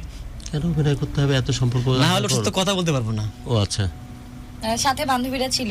একটু ফাঁকা হয়েছে। মানে বান্ধবীরা কেউ জানতো না আপনার সাথে সম্পর্ক? না না না। ওকে অভিনয় করলে তারপর? পরে আমি ওই সাইকেলের চেন পরার এইরকম একটা অভিনয় করলাম। পরে দেখি যে ওদেরকে বোঝাচ্ছি যে সাইকেলটা আমার আর কি চলতেছে এটা না। আমরা বুঝছি, এবার বাকিটা? পরে ওর সাথে মোটামুটি ভাবে 3 থেকে মনে হয় 5 মিনিট কথা বলে আবার কি কথা বললে? যে কেমন আছো, কেমন পড়াশোনা চলতেছে, তুমি যে আমার এই জিনিসগুলো অ্যাকসেপ্ট করতেছো, বাড়ি থেকে জানে কি জানে না, হলো তুমি কিভাবে ম্যানেজ করতেছো। উত্তরে কি বললো? যে আমি এই ভালোবাসাবাসির কথা হয়েছে কি কোনো? না গুরু, ওইভাবে তো তখন আর হয় না। কবে হয়েছে? যদি একবারই বলি না ঠিক আছে তোমাকে আমি খুব ভালোবাসি, ও তো বলতে পারে পাগল নাকি তুমি? সামনাসামনি দাঁড়ায় কখনো বলছে ভালোবাসি তোমাকে? বলছে। কোথায় বলছে? এটা কোন জায়গায়? এটা হলো একটা কলেজ মাঠে। কি করছিল? সে কিভাবে আমার বলছিল ভালোবাসি? তখন কি গিফট দিয়েছিলে? না, তখন কথা হয়েছিল যে ডাকছিল, কলেজে ডাকছিল প্রায়, গেল ওগুলো গল্প বাদ, কি গিফট, কোনো গিফট দিয়েছিলে নাকি এমনি? এমনিতেই হ্যাঁ, বলছে। কি কথা প্রেক্ষিতে বললো তোমাকে ভালোবাসি? ওকে আমি জিজ্ঞেস করেছিলাম যে তুমি আমার এত জিনিস, বা এই যে আমি যে তুমি ম্যাচে থাকি অনেক কষ্ট হয়, তুমি যে জিনিসগুলো অ্যাকসেপ্ট করতেছো, সেক্ষেত্রে অ্যাকসেপ্ট করতেছো কেন তুমি? হুম। কয় যদি এটা বলতে হয় তাহলে কি হলো? তো বললাম যে বলো তুমি, না হলে আমি কিভাবে বুঝবো? হুম। কয় জীবনে প্রথম আমি তোমাকে ভালোবেসে ফেলেছি, কিভাবে সেটা জানি না, আর এত কাছাকাছি যাচ্ছে সেটাও আমি বুঝতে পারিনি। ওয়াও। এই Very প্রথম nice. শুনলা? পরে আমি তো অবাক হয়ে গেলাম, না আসলে জিনিসটা খুব একটা সেনসিটিভ বিষয়। পরে আর বেশিক্ষণ কথা বলি না, কারণ কথা বললে হয়তো তার ইমোশনাল চলে আসে আবার। ইমোশন আসলে কি হবে? যুদ্ধ হবে, ঝড় উঠবে, কি হবে? জনগণের মধ্যে তোমাকে হাগ করবে, কি সমস্যা হতো? সেক্ষেত্রে Emotion হয়তো আসলে? সময়টুকু বেশি যাইতো, যে গেলে কেউ কি দেখে হতো? ফেলতো। ও, এই ভয়ে তুমি ইমোশন আসতে দাওনি? 1 মিনিটের জায়গায় 10 মিনিট হয়ে যেত, 20 মিনিট আমরা বুঝতে পারতাম না, অনেক লোক দেখে ফেলতো। ওরা হয়তো সমস্যায় পড়ে যেতাম। তা ঠিক। যতটুকু ভালোবাসে ততটুকু বাঁচতে পারতাম না, সেই জন্য আমি এই ভয়ে ইমোশন আসতে দাওনি। তারপরে কি হলো ফাইনালি? এখন কি অবস্থা বলো তো আমাকে, বর্তমান অবস্থা? না, পরে গুরু আমি দেখা করার পর আবার রংপুরে চলে আসি। পরে সবচেয়ে একটা খারাপ হলো যে কি, সেই সময়কার তার একটা ভাই ছিল, ফুফাতো ভাই ছিল, ভিলেন। আমি নাম রাখছি ভিলেন। ভিলেন রাখছি কেন? তুই তো কোনো একটা মেয়ের সাথে সম্পর্ক করিস, হুম। যদি আমি সম্পর্ক করি তোর বোনের সাথে, সমস্যাটা কি? লজিক গল্পে আছে। যাও। পরে সে আমি যে ফোনটা দিয়েছিলাম, যে কষ্টের ফোনটা, সে আশ্রে সিমটি মোবাইল টোবাইল সবকিছু ভেঙে ফেলছে। আহা 6-7 দিন যাবত কথাবার্তা হচ্ছে না। আমি চিন্তা করতেছি আমার সাথে যোগাযোগ করতেছে না, পিছনে কারণটা কি। পরে আমি একটু টেনশনে থাকি। পরে সে সময় কাছাকাছি সময় আসে, ঈদের সময় আসে, আমি বাসায় আসি। পরে ওনার বড় ভাইয়ের ফোন দিয়ে আবার ফোনটা দেয়। যখন ওই আমার ফোনটা সে ওর বড় ভাই হাতে পাইছে, মানে দেখছে, তখন ওর বাসার ফোনও আর নিতে দেয় না। পরে ওর আপার ফোন দিয়ে আমাকে একটা মিস কল দেয়। পরে বললো যে এরকম এরকম আমার ফোন যা কিছু সব কিছু ভেঙে ফেলছে, তোমাকে এই আজকেই আমাকে একটা ফোন, একটা সিম দিতে হবে। আবার টেনশনে পড়ে গেলাম, গুরু আমি তো সেই জায়গায় রংপুর থেকে আছি, কেবল মাত্র আসলাম, আর আমার কাছে তো অতটা টাকা নেই। একটা সিম কিনতে তখন মেবি 300 থেকে 350 টাকা লাগতো, আর নর্মালি একটা ফোন কিনতে গেলে মোটামুটি ভাবে 12 থেকে 1400 টাকা লাগতো। মানে আমার জন্য সেই মুহূর্তে কেস হয়ে দাঁড়াইছে 1500 টাকার। পরে আমি চিন্তা করলাম এই টাকা পাবো কোথায়। পরে আমার এক ফ্রেন্ডকে ফোন দিলাম যে দেখ, তুই তো প্রেমে পড়িস নাই, তুই তো বুঝবি না কিছু, এখন ওই টাকা দে, নাহলে প্রেম ভেঙে দে। দেখুন তুই কি করবি সেটা বল। তুই যদি আমার প্রেম বা আমার জীবন উপস্থিত ভালো দেখতেছিস, সেক্ষেত্রে টাকা দে, না হলে তুই পরে কিছু হলে পরে বলতে পারবি না, দোস্ত আমি তো টাকা দিতে পারতাম ম্যানেজ করে, এই বিষয়ে তুই কিছু বলতে পারবি না, আমাকে দোষী করতে পারবি না। বেস্ট ফ্রেন্ড ছিল। পরে ওর দুলাভাইকে ফোন দেয়, ঢাকা থেকে দুলাভাইকে ফোন দেয়। পরে সেখান থেকে টাকা দেয়, 1500 টাকা দেয়। সেখান থেকে আমি আবার সিম মোবাইল দুইটাই ক্রয় করি। ক্রয় করার পর এই সিম আর এই মোবাইল দিব কিভাবে, আবার এই টেনশনে তো আর বাঁচি না। রাত বাজে যায় তখন 10টা, একই চিন্তা যে কিভাবে পৌঁছাবো। সেটা একটা। তারপরে আলামিন, আমরা কিছু কাট টু কাট প্রশ্ন করি এবং অ্যান্সার নিই। আমি চাই যে 2-1টা ফোন কল নিব আজকে, অনেকদিন পর সবার সাথে উপরে হচ্ছে লাইভে, রাইট শান্ত? আমাদের কি ফোন কল রেডি আছে? আজকে সুযোগ আছে আমার মনে হয় ফোনে নেয়ার। আমাদের নাম্বার 01841904904, রাইট? ওকে, 2-3টা ব্যাক টু ব্যাক প্রশ্ন উত্তর। এই মেয়েটির সাথে সম্পর্ক কি এখনো আছে? নাই। ওকে, মেয়েটির সাথে কখনোই তো ক্লোজলি কোনো রিলেশনশিপ গ্রোই হয়নি, রাইট? এই যে এরকম কথা বলা, মাঝে মাঝে একটু দেখা, এর বেশি কিছু তো কখনোই তৈরি হয়নি, রাইট? জোরে বলতে হবে, এটা তো না না না। ওকে, মেয়ের সাথে তৈরি হয়নি, মেয়ের সাথে সম্পর্ক এখন নাই। মেয়েটা মনে হয় বিয়ে শাদী হয়ে গেছে নাকি? বিয়ে শাদী হয়ে গেছে, মেয়েটা হয়ে গেছে। আলামিন, এখনো কি ওই চোখ স্বপ্নে ঘুরে? ঘরে। তোর সাথে যা হয়েছে এটাকে বাটপাড়ি বলে। এটা শোনার জন্য, এটা শোনার তোর কষ্ট হবে। এটা শোনার জন্য অনেক লম্বা সময় এক্সপিরিয়েন্স বা লম্বা সময় অ্যানালাইসিসের কিছু নাই। এখান থেকে বের হয়ে আসাটা অনেক বেশি ইম্পর্টেন্ট। আলামিন, বিয়ে শাদী করছিস তুই? আলামিন, করেছিস? হ্যাঁ, ফোকাসটা ওখানে দে। হ্যাঁ। বাচ্চা কাচ্চা হয়েছে? কয়টা ছেলে? একটা ছেলে, একটা মেয়ে। ওখানে ফোকাস দে। জি। ভালোবাসার যে পরিপূর্ণ রূপ, গত 18-19 বছর লাভগুরুর ক্যানভাস থেকে আমি ভালোবাসাটাকে যতটুকু কাছ থেকে দেখার, জানার এবং বোঝার চেষ্টা করেছি, প্রশ্নাতীতভাবে এটা প্রমাণিত যে ভালোবাসার আশপাশে যাসনি, যেটাকে তুই ভালোবাসার দারুণ এক ক্যানভাস মনে করতেছিস। রাদার এই ক্যানভাসের দিকে তাকাতে গিয়ে ওই যে বলে না, খুব সুন্দর একটা কথা ছোটবেলা থেকে মুখস্থ করে আসতেছি, যে দেখিতে গিয়েছি পর্বতমালা, দেখিতে গিয়েছি সিন্ধু, দেখা হয় না চক্ষু মিলিয়া, ঘর হতে শুধু 2 পা ফেলিয়া, একটি ধানের শীষের উপর একটি শিশির বিন্দু। তোর ঘরে যে ঘরটি আছে, যে তোর প্রিয়তমা স্ত্রী অথবা তোর যে কন্যা সন্তান, সে যখন আদর করে তোর বুকের উপর ঝাঁপিয়ে পড়ে, তখন মুখটা কত বেশি উদ্বেলিত দেখায়, সেটা হয়তো মনোযোগ দিয়ে দেখা হয়নি তোর। অথবা তোর প্রিয়তমা স্ত্রী, সে যখন তুই বাড়ি থেকে চলে যাস, তখন হয়তো পিছন ফিরে দেখা হয় না যে কি পরিমাণ ওয়ারিড থাকে মেয়েটি যে তুই সঠিকভাবে সুস্থভাবে ঘরে ফিরে আসবি কিনা। সেজন্য কি পরিমাণ তাকে অসম্ভব রকমের দুশ্চিন্তাগ্রস্ত দেখায়, হয়তো পেছন ফিরে দেখা হয় না। হয়তো এখনো আলামিন তুমি সেই মেয়েটির চোখটার পেছনে এখনো তুমি হয়তো মন্ত্রমুগ্ধের মতো, নেশাগ্রস্তের মতো তার পেছনে পেছনে ঘুরতেছ। আমি এটাকে জায়েজ তখনও বলতাম, জায়েজ বলার কেউ না, বাট তখন আমি মেনে নিতাম যদি পরিপূর্ণ ভালোবাসার ভেতর দিয়ে তোমাদের সম্পর্কটা যেত। আই গ্যারান্টি ইউ ভালোবাসার ধারে কাছেও যায়নি এই সম্পর্ক। ভালোবাসার ধারে কাছেও জানি এই সম্পর্ক, কিন্তু তোমার ওই পার্টিকুলার টাইমের মুহূর্তগুলোকে এত বেশি ইম্পর্টেন্ট এবং প্রেসিয়াস এবং গুরুত্বপূর্ণ তোমার কাছে, যে জন্য তুমি ওখান থেকে বের হতে চাচ্ছ না। চাইলেই বের হতে পারো, বাট বের হতে চাচ্ছ না, ওটা ভাবতে তোমার ভালো লাগে তাই। But this is so unfortunate যে বালিশের এক মাথায় তোমার হাতের পরে যখন বউ ঘুমায় থাকে, তোমার অন্তর চলে যায় স্কুলের মাঠে মেয়েটির চোখ দেখতে। তাও মেনে নিতাম, এক্স্যাক্টলি তাও মেনে নিতাম, যদি সত্যি ভালোবাসার একটা চমৎকার সম্পর্কের ভিতর দিয়ে তোমরা যেতে। 01841904904 ইজ দ্য নাম্বার, যেখানে আপনি আমাকে রেসপন্স করবেন, আপনার গল্পটা লিখে পাঠাবেন। অনেকে গল্প বলতে চান, গল্পটা ভয়েস রেকর্ড করে, যদি আপনি আসলে হোয়াটসঅ্যাপে আসেন তাহলে ভয়েস রেকর্ড করে আমাকে গল্পটা পাঠিয়ে দিতে পারেন। এছাড়া আপনি যদি ফেসবুক পেজে লেখেন তাহলে গল্পটা একটু ছোট করে লিখে পাঠিয়ে দিতে হবে। আমার প্রোগ্রাম কি তুমি শোনো আলামিন? জি লাভগুরু এই ক্যারেক্টারের সাথে কি তুমি পরিচিত? জি, আমি আর যে কিবরিয়া স্যারের অনুষ্ঠান শুনি। He is good, he is best than me, সে সেরা। বাই দ্য ওয়ে, আমি কিন্তু কিবরিয়া না, জানি। যা কথা বলা টুকটাক শিখেছি সব তার কাছে। এটা আবার বাড়ায় বললাম বিনয়ের কারণে, বাট হি ইজ বেস্ট। এই রূঢ় কথাটা ন্যাশনাল চ্যানেলে আমি না বললেও পারতাম, বাট বলে দিচ্ছি, আবারও বলতেছি, একবার বললাম আবারও বলতেছি। এতে তোমার স্বপ্ন ভঙ্গ হবে, তুমি অসম্ভব কষ্ট পাবে, তারপরে বলতেছি। এটা একতরফাভাবে নিজের কাছ থেকে বানানো তোমার একটা কল্পনার অতি জাগতীয় ফিলিংস, যার সাথে বাস্তব আর মিনিমাম লেশ মাত্র পর্যন্ত নাই।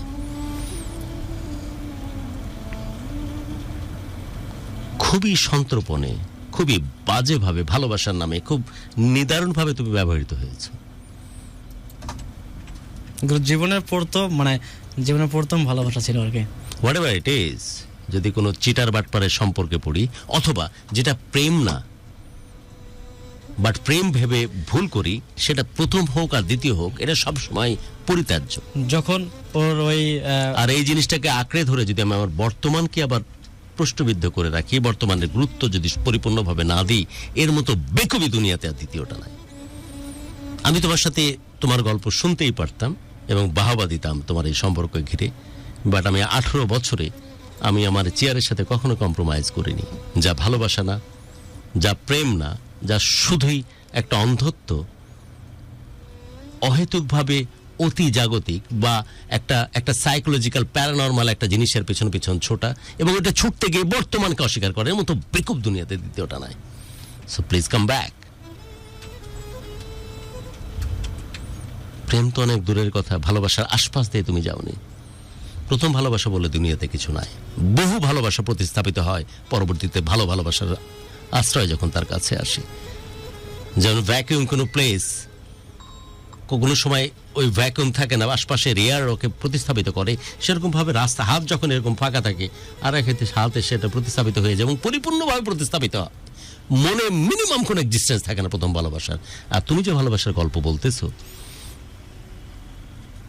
সেটাতে ভালোবাসার এক্সিস্টেন্স একেবারেই নাই। বাট তুমি কল্পনা, এটা তো আপনার মন থেকে বলতেছেন। আই এম সিরিয়াস, আমি সিরিয়াসলি বলছি। তুমি আমার সাথে কম্পিট করতে পারো, বাট আমি সিরিয়াসলি বলছি। গুরু, সেটা হলো কি, আপনি আপনার মন থেকে বা আপনি আপনার ভাবনা থেকে আপনি বলতেছেন, কিন্তু যদি আপনি আমার জায়গায় থাকতেন বুঝতেন আসলে কিটা। মেয়েটার কাছ থেকে কি পেয়েছো তুমি? তোমার ভালোবাসার ব্যাপারটা সেটা হলো কি, ওর কাছ থেকে কি পাই বা না পাই সেটা তো বড় বিষয় না। না, আমি ওকে ভালোবাসি, এটাই সবচেয়ে বড় বিষয়। তোমার যে ভালোবাসার কথা তুমি বলতেছো ডক্টর, সে ব্যাপারে আমার মিনিমাম কোনো আপত্তি নাই। আমি একবারও বলিনি তোমার পক্ষ থেকে ভালোবাসায় কোনো কমতি ছিল, বাট একটা ব্যালেন্সড রিলেশনশিপ বলতে যেটা বোঝাচ্ছি, সেই ঘটনা কিন্তু তোমার সাথে ঘটেনি। তারপরেও যদি ওটার পেছনে তুমি ছুটতে থাকো না, এখান থেকে তো তার পেছনে আরো লম্বা ঘটনা আছে। আপনি লম্বা ঘটনা কি ঘটনা আছে বলো তো? কি করেছে তোমার জন্য মেয়েটি? আমার অলরেডি কয়েকজন আমার সাথে কমিউনিকেশনে আছে, আমি চাইলে এই জিনিসটাকে এখনই চেক ব্যাক করতে পারবো। তার একটি তথ্য, আমি 2টা তথ্য তোমার কাছে অলরেডি ট্রান্সফার করেছি। বলো তো যে কি করেছে মেয়েটি, যেটাতে বোঝা যায় যে মেয়েটিরও তোমার প্রতি ভালোবাসার একটা যে আর্জ সেটি ছিল, তোমারটা তুমি প্রমাণিত করেছো। 2টা কথা। সে যদি আমাকে ভালো না বাসতো, তাহলে এত রিক্সে গিয়ে রাইতে গিয়ে আমার সাথে কথা বলবে কেন ফোনে, ঘন্টার পর ঘন্টা ফোনে? আর সে যদি আমাকে ভালোই না বাসতো, তোমার একটা জিনিস ফোন gift করবে কেন, রিসিভ করবে কেন? ওটা আলাদা অপশন। আর আমার যে ফোনটা নিয়েছিল, সিমটা নিয়েছিল, ও বলতে পারতো সিম ফোন লাগবে না, আমাকে রিয়েল লাভ করার জন্য সে ফোন এবং সিমটা রিসিভ করছে। এবং জামা কাপড়ে যেগুলো দিয়ে জামা কাপড় আমি ওটা ফ্যাক্ট মনে করি না, ওকে ফোন রিসিভ করে কিন্তু ফোনটা আর সিমটা নেবে কেন? সলিড কোন এক্সাম্পল যাতে করে বোঝা যায় যে সত্যি তোমাকেও সে ভালোবাসে, তোমার ভালোবাসায় কোনো কমতি নাই, সেটা আমি তো বলেছি, অ্যাকনলেজ করেছি। বাট ভালোবাসা বলতে আমি যে ব্যাখ্যাগুলো দিচ্ছিলাম সেটা হচ্ছে একটা ব্যালেন্স রিলেশনশিপ, দুইটা পার্ট যেখানে একজোট হয়ে যায়। তোমার ক্ষেত্রে এরকম ঘটেনি বলে আমার বিশ্বাস। তুমি এখন প্রমাণ দাও তো ওর পক্ষ থেকে কি এমন করেছিল যেমন তুমি করেছো, যেটাতে প্রমাণিত হয় যে মেয়েটিও তোমাকে ভালোবাসে, তুমি কল্পনার মধ্যে নাই, আসলেই মেয়েটি তোমাকে ভালোবাসতো, বাট জিনিসটা তোমাদের নসিবে খোলায়নি। কি এরকম ঘটেছে? আর এই যে সিম নিয়েছিল তাই, মোবাইল নিয়েছিল তাই, আর কি করেছিল সে? রাত জেগে রিস্ক নিয়ে কথা বলতো তাই? এখন তো বললে এটাই কারণ, আর কি আরো পেছনে অনেক কারণ আছে। বলো আরো দুই একটা কারণ শুনি। সেটা হলো কি, সে তো তখন টাকা পয়সা পাইছিল না, সে শুধু প্রাইভেটের টাকা এবং যে স্কুল যাইতো সেক্ষেত্রে হয়তো 10 টাকা বা 20 টাকা দিত, সেখান থেকে সে আমার জন্য একটা শার্ট এবং প্যান্ট কিনে দেয় ওর এই টাকা থেকে। শার্টটাই কি আপনি পরে আছেন এখন? এটাও হয়, কিন্তু আরো একটা আছে। কিনে দেয়। আর তাহলে সে এত কষ্ট করে তাহলে আমাকে কিনে দেবে কেন? আর আর শুনি না, শুনতে থাকে। আর কি করেছে? আর মোটা তোমার গল্প তুমি একতরফাভাবে বলতেছো, মেয়ের প্রসঙ্গ তো আসেনি। আর শুনি আর কি করেছে? আর সে মেয়েটা যখন অন্য কোথাও যাবে সে আমাকে ফোন দেবে, ওই বাসায় যাব কি যাব না, কোনো একটা অনুষ্ঠানে যোগ হব কি হব না, আমি কি কাপড় পরে গেলে সেখানে তোমার সাথে দেখা হতে পারে। বৈবাহিক সম্পর্কে তুমি আগে গেছিলে নাকি মেয়েটা গেছিল?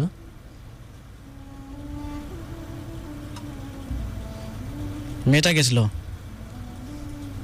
বিয়ের সম্পর্কে তোমার তো বয়স খুব বেশি আমার কাছে। কত বয়স এখন? 31। আচ্ছা, বিয়ের সম্পর্কে কে আগে গেছিল, তুমি না তুমি মেয়েটা? আরেকবার বলো, 1 সেকেন্ড। বুঝিনি, আবার বলেন। মেয়েটাকে বাদ দিয়ে তুমি যে বিয়ে করলে, তুমি আগে করলে নাকি তোমাকে বাদ দিয়ে মেয়েটাকে বিয়ে করলো, কোনটা?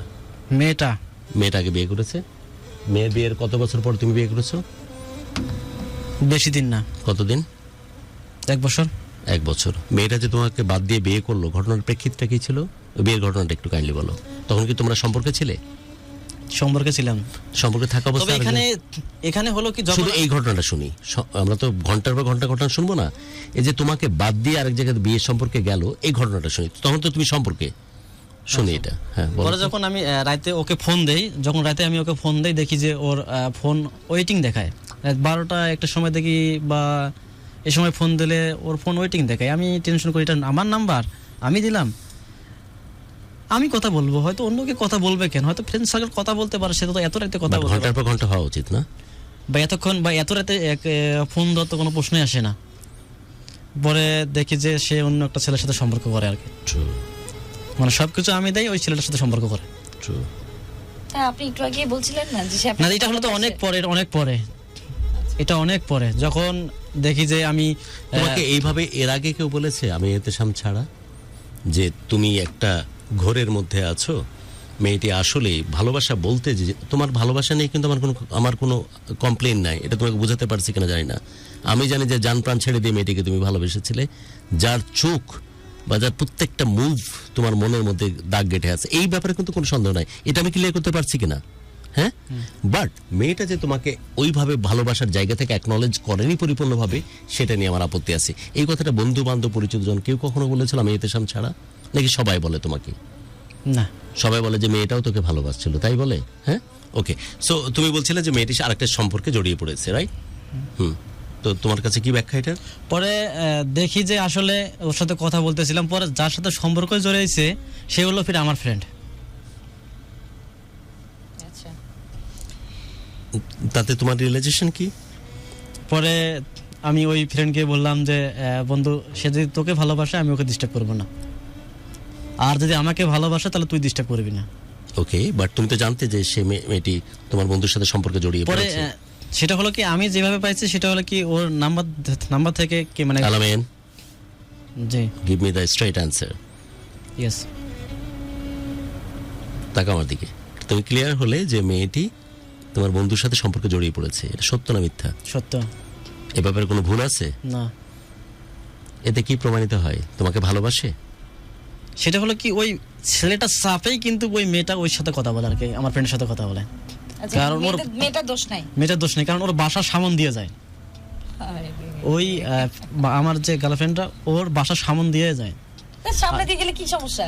এখন যদি কোনো কিছু একটা ক্ষতি করে ফেলে, তাই ওর সাথে একটু কথা বলার। এটা এই ব্যাখ্যাটা কে দিয়েছে? মেয়েটা বলেছে না এটা আপনাকে? এটা হলো পরবর্তীতে ওই মানে ওই মেয়েটা ওই আমার ফ্রেন্ডকে বলছিল যে ওর সাথে আমি সম্পর্ক করি। তখন ওই ছেলেটা আমাকে কল দেয় যে দোস্ত তুই ওর সাথে সম্পর্ক করিস, সম্পর্কটা বাদ দে। তখন এই কথাবার্তাটা হয়।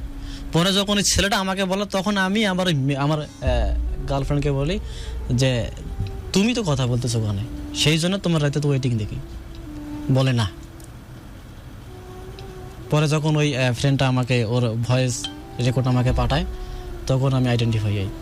আচ্ছা, মীর হাবিব ইসলাম আপনাকে বলেছে যে কথা বললেই ভালোবাসা হয় না রে বোকা, সব আসলেই ধোকা। তারপর আমি আপনাকে বেশ কিছু আপনার গল্প শুনে এখনো পর্যন্ত আমাদের যে লিসনার্স এন্ড ভিউয়ার্স আছে তাদের যে মতামতটা সেটা একটু আমি আপনাকে বলি, ঠিক আছে? আচ্ছা, এখানে লিখেছেন একজন, আলামিন আমিও তোমার মতো কষ্ট পাইছি, এটারে ভালোবাসা বলে না আলামিন, ঠিক আছে? আমি যার পিছনে 14টা বছর ব্যয় করেছি সে বলে আমি তাকে ভালোবাসি নাই। আচ্ছা ভাই, আপনি অনেক সহজ সরল, এই জন্য অনেক কিছুকে সহজেই মেনে নেন, কিন্তু এনিওয়ে জিনিসটা এত সহজ সো না। কে কি বলছে doesn't matter, you are the important. তুমি কি ভাবতেছো, দিস ইজ সো ইম্পর্টেন্ট, এবং এটাই গুরুত্বপূর্ণ। আজকের গেস্ট অফ অনার কে তুমি, আজকের সেরা মানুষটাকে তুমি, আমাদের যারা আছে স্টুডিওতে আমাদের সাথে সবচেয়ে গুরুত্বপূর্ণ কে, ডেফিনেটলি তুমি। আমি কি বোঝাতে পারছি? কারণ যে যেদিন হট সিটে বসে তার সাথে গুরুত্বপূর্ণ কেউ নাই। সো তোমার মনে হয় যে ওই ছেলেটি যে বাড়ির সামনে দিয়ে যাবে এই জন্য থ্রেট করছিল, তাই ওর সাথে প্রেম করছিল, তাই তো? এবং তুমি কনভিন্স ছিলে এটাতে যে একটা মেয়ের তো অধিকার আছে নিজের জীবন বাঁচানোর জন্য এরকম কিছু করা, রাইট? হ্যাঁ হ্যাঁ, 100%। ব্যক্তিগতভাবে এখন কি করতেছো তুমি? বললে যে ভিলেজ ডক্টর, সো ডক্টর হিসাবে বিভিন্ন ট্রিটমেন্ট এগুলো করতে হয় তোমাকে। আর সাথে কি করতেছো? কোথায় কমিটি রেডিওতে প্রোগ্রাম করতেছো? ওখানে ওখানে কোন এলাকা এটা? এটা চিরমারি কমিটির যে বিভিন্ন রেডিও থাকে বিভিন্ন জায়গায়, এই নাম কি তোমাদের committee radio? Radio Chirmari. Radio Chilmari. ওখানে কি হোস্ট হিসাবে কাজ করো? জি। নাকি ওখানে লাভগুরি হিসাবে তুমি বসছো কোনো চেয়ারে? হোস্ট হিসাবে, উপস্থাপক হিসাবে কাজ করো। তো তোমার রিয়েলাইজেশন এটাই যে মেয়েটি বাড়ির সামনে দিয়ে গেলে যেন কোনো ক্ষতি না করে এর জন্য প্রেম করছে, এটুকুই, তাই তো? পরে বিয়ের ব্যাপারটা কিভাবে আসে? পরে এটুক তো বুঝলামই, বিয়েটা পরে ওই সরাসরি বিয়ের প্রসঙ্গে যাও না। পরে ওই মেয়েটা আমাকে বলে যে আমি আসলে ওর সাথে প্রেম করতেছি না, আমার জীবন বাঁচার ক্ষেত্রে ম্যানেজ করতেছি, ম্যানেজ করতেছি। পরে ওই ফ্রেন্ড আমাকে পরে আবার ওদের স্কুল মাঠে নিয়ে যায়, স্কুল মাঠে নিয়ে যায়। পরে ওই মেয়ের সামনে আমার সামনে ওই মেয়েটাকে ফোন দেয় যে দেখ আমি সম্পর্ক করি। দিয়ে পরে ফোন দেয়, দেখি তো অন্যভাবে কথা বলে। তো বললাম তো দেখ তো অন্যভাবে কথা বলে, তোর সাথে তো কথা বলতে চেষ্টা করতেছে না, আর আমি ফোন দিলে কথা বলবে, দেখবো। তুমি পরে কয় ঠিক আছে। পরে ফোন দিলাম, পরে আমার সাথে প্রায় 10 মিনিটের মতো কথা বলছে। পরে ফ্রেন্ডকে বুঝলাম, আমি আমার নিজের ক্লিয়ারেন্সের আর একটা সময় নিতে পারি। তোমার ভালোবাসা, তোমার তরফ থেকে মেয়েটির প্রতি যে ভালোবাসা, কোনো খেদ ছিল না বা কোনো খাদ ছিল না, এটা ক্লিয়ার করতে পারছি কি আমি? বাট শুধু আমি বলেছি যে মেয়েটির যে তোমার প্রতি ভালোবাসা সেটা আমার কাছে স্যাটিসফ্যাক্টরি মনে হয়নি। আমার কমপ্লেন কিন্তু এই জায়গাতে। বাট তুমি যে তাকে পাগলের মতো ভালোবেসেছিলে এবং এখনো বাসো, সেটা আমি বুঝি। এটা ঠিক ক্লিয়ার করতে পারছি কিনা তোমাকে, আমার জায়গা থেকে বলছি। ওকে, তারপরে এসব বলা বলি হলো, তারপর কি প্রমাণ হলো? বিয়ের প্রসঙ্গটা কিভাবে গেল বিয়েতে, সেই ঘটনাটা বলো 1 মিনিটে। পরে ওই মেয়েকে বললাম যে তোমার মার সাথে আমি কথা বলবো আর কি, বিয়ের জন্য। হ্যাঁ। পরে আমি তো পড়াশোনা করি, রংপুরে পড়াশোনা করি। পরে ওই মেয়েকে বললাম যে তাহলে মার সাথে কথা বলবো তোমার। তারা ফোন দিছে। পরে তারপরের দিন সকাল 10টার সময় মনে হয়, পরে সালাম দিলাম। সালাম দিয়ে বললাম যে খালা কেমন আছেন? কয়ে ভালো আছি। বললাম যে আপনার মেয়ের সাথে তো অনেকদিন যাবত আমি সম্পর্ক করতেছি এবং মোটামুটি ভাবে টাকা নেই, টাকা কি দিস, যাই হোক, যে মোটামুটি ভাবে ওকে তো অনেক ভালোবাসি, ও তো আমাকে বাসে, ওকে আমি এখন বিয়ে করব। শুধু এতটুকুই জানা থাকবে, শুধু আপনি, আমি আর ওই মেয়েটা, আর কেউ জানা থাকবে না। আর আল্লাহ সাক্ষী, আল্লাহ সাক্ষী। পরে বললো যে বাবা বুঝে দেখি আর কি। কারণ হলো আমাদের চেয়ে ওদের আবার আর্থিক অবস্থা। অন্য কোথায় বিয়ে হলো কেন সেটা আমি জানতে চাচ্ছি শুধু। আপনি তো বললেন অন্য জায়গায় যে বিয়ে হয়ে গেল, কিভাবে হলো সেই জিনিস, সেটাই তো বলতেছি। পরে ওই মেয়েটাকে আবার বললাম যে মা কি বলছে, তোমার মা কি বলছে, খালা কি বলছে? বলছে যে তোমরা বড় লোক, ইভেন্ট আবার তোমাদের বাড়ি হলো যে আবার চরের ওই দিক, আমাদের বাড়ি হলো শহরে, এটা কি সম্ভব হয়? মা এইভাবে বলছে। পরে বললাম যে তাহলে কি করা যায় এখন? কয় তাহলে একটা কাজ করতে পারো, সেটা হলো কি আমার একটা ভাই আছে, ভাইকে বলে দেখো। ওই যে ভিলেন ভাই ওর, যাই হোক তাকে বললে দিয়ে কিন্তু ও হলো তো না, শেষমেশ ও তো হলো না। সেই রেখে গেছে যে ওখানে হবে না, এটা ওটা সেই। পরে আমি একটা চিন্তা করলাম যে কিভাবে করা যায়। কই তুমি যদি ফ্যামিলিকে ম্যানেজ করতে পারো তাহলে আমি 100% রাজি আছি, যেভাবেই হোক। ও চিন্তা করলাম তো ঠিক আছে। পরে ওর তথ্য নিলাম যে ওর একজন দুলাভাই আছে আর কি। পরে ওই দুলাভাইকে আমি দুলাভাইয়ের নাম্বার নিয়েছি ওর কাছ থেকে। নাম্বার নেওয়ার পর কয় তাহলে কথা বলে দেখো, কাজ হবে, অনেকভাবে কাজ হবে আর কি। তুমি যদি কথা বলতে পারো তাহলে কাজ হবে, আমি আছি। এরপর যদি তোমাকে যদি কনফারেন্স করা লাগে বা ও যদি দুলাভাই আমাকে ফোন দেয়, 100%। পরে করলাম তো ঠিক আছে। পরে ওই দুলাভাইকে ফোন দেয়। সর্বপ্রথম ফোন দেওয়ার পর সালাম দেওয়ার পর বললাম যে ভাইয়া আমি আলামিন বলতেছি আর কি। আর অন্য কিছু বললে হয় যদি মনে ওগুলো করে বুঝছি, বাকি আলামিন এখন কাট যাইতে হবে। আলামিন বলছে এগুলো বুঝি আমরা, বাকিটা। পরে বললাম যে আমি আলামিন বলতেছি। পরে বললো যে জি বলেন। তো বললাম যে ভাই যদি আপনার সময় থাকতো আমি শুধু আপনার সাথে দেখা করে 1 মিনিট কথা বলতাম আর কি। বলে যে সময় এখন হবে না, বিকালে তাহলে আমাদের এলাকায়। হলো যখন কথা হলো সে কথাটা কি ভাই রে? এত ডিটেল দরকার নাই, বলেন কথাটা কি হয়েছে। তো পরে আমি ওই ওর দুলাভাইয়ের হাত ধরে বললাম যে ভাই আপনার শালিকে তো আমি অনেক লাভ করি, সেও আমাকে লাভ করে। যদি আপনি প্রমাণ দেখতে চান তাহলে এখানে ফোন দেবে, আপনি আপনার নম্বর থেকে ফোন দেন বা একটা ওর ব্যক্তিগত নাম্বার আছে, সেই নাম্বারটা দিয়ে আপনি কথা বলতে পারেন। ও দুলাভাই ওর মনে করেন আমার হাতটা মনে করেন যে একবারে ছুঁড়ে ফেলে দিল যে সেও রাজি না। তারপর কি দাঁড়ালো, রেজাল্ট কি হলো? পরে এই বিষয়টা পরে আমি ওকে আর বলি নাই যে তোমার দুলাভাই। রেজাল্ট কি হলো, ফাইনাল রেজাল্ট কি হলো? সব জায়গায় রিজেক্টেড আপনি। তারপর পরে হুট করে শুনি যে ওর বিয়ে হয়ে গেছে, অন্য জায়গায় একটা বিয়ে আলাপ চলতেছে, বিয়ে হওয়া অবস্থা।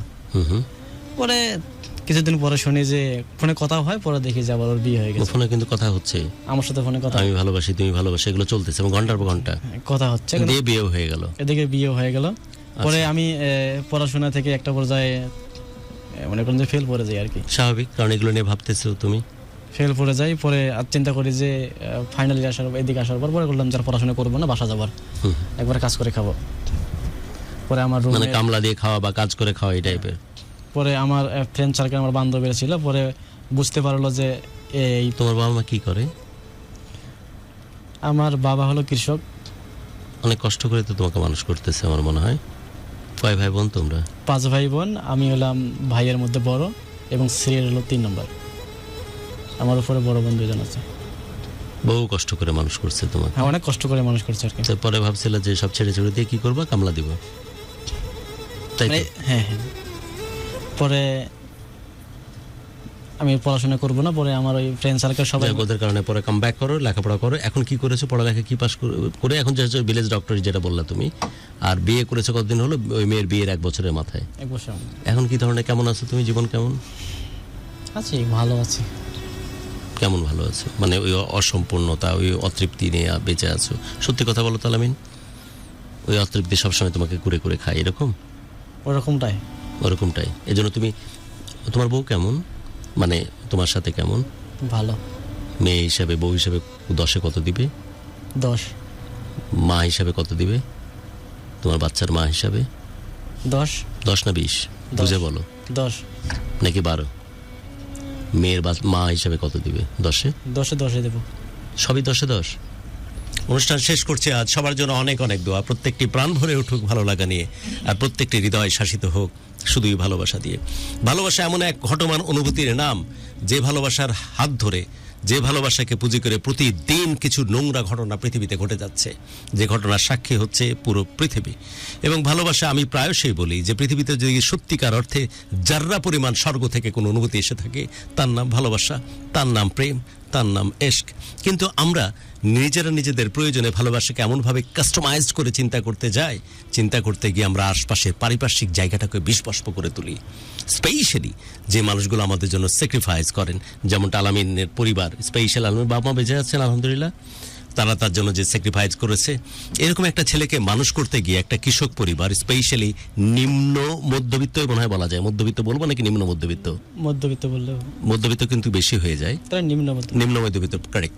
তো একটা নিম্ন মধ্যবিত্ত পরিবারের জন্য তার সন্তানকে মানুষ করার জন্য যে পরিমাণ স্যাক্রিফাইস করে, এবং স্যাক্রিফাইস করার পর আলামিনের মতো ছেলেরা যারা, শেষ করি, যারা খুবই সহজ সরল, যারা খুবই ডেডিকেটেড তাদের ক্যারিয়ারের প্রশ্নে, তার পড়ালেখার প্রশ্নে, স্পেশালি তার বাবা মার স্বপ্ন বাস্তবায়নের জন্য, এই টাইপেরই কিন্তু ছেলে এই আলামিন। কিন্তু হঠাৎ করে যদি কেউ কোনো পুরো সিনেমা না দেখে শুধু ট্রেলার দেখিয়ে সেই মানুষটাকে অন্যভাবে মিসগাইড করে ফেলে, তাহলে তার কপাল, তার জীবন, তার পরিণতি এরকমই হয়। আলামিন কিছুটা স্বার্থপরও বটে।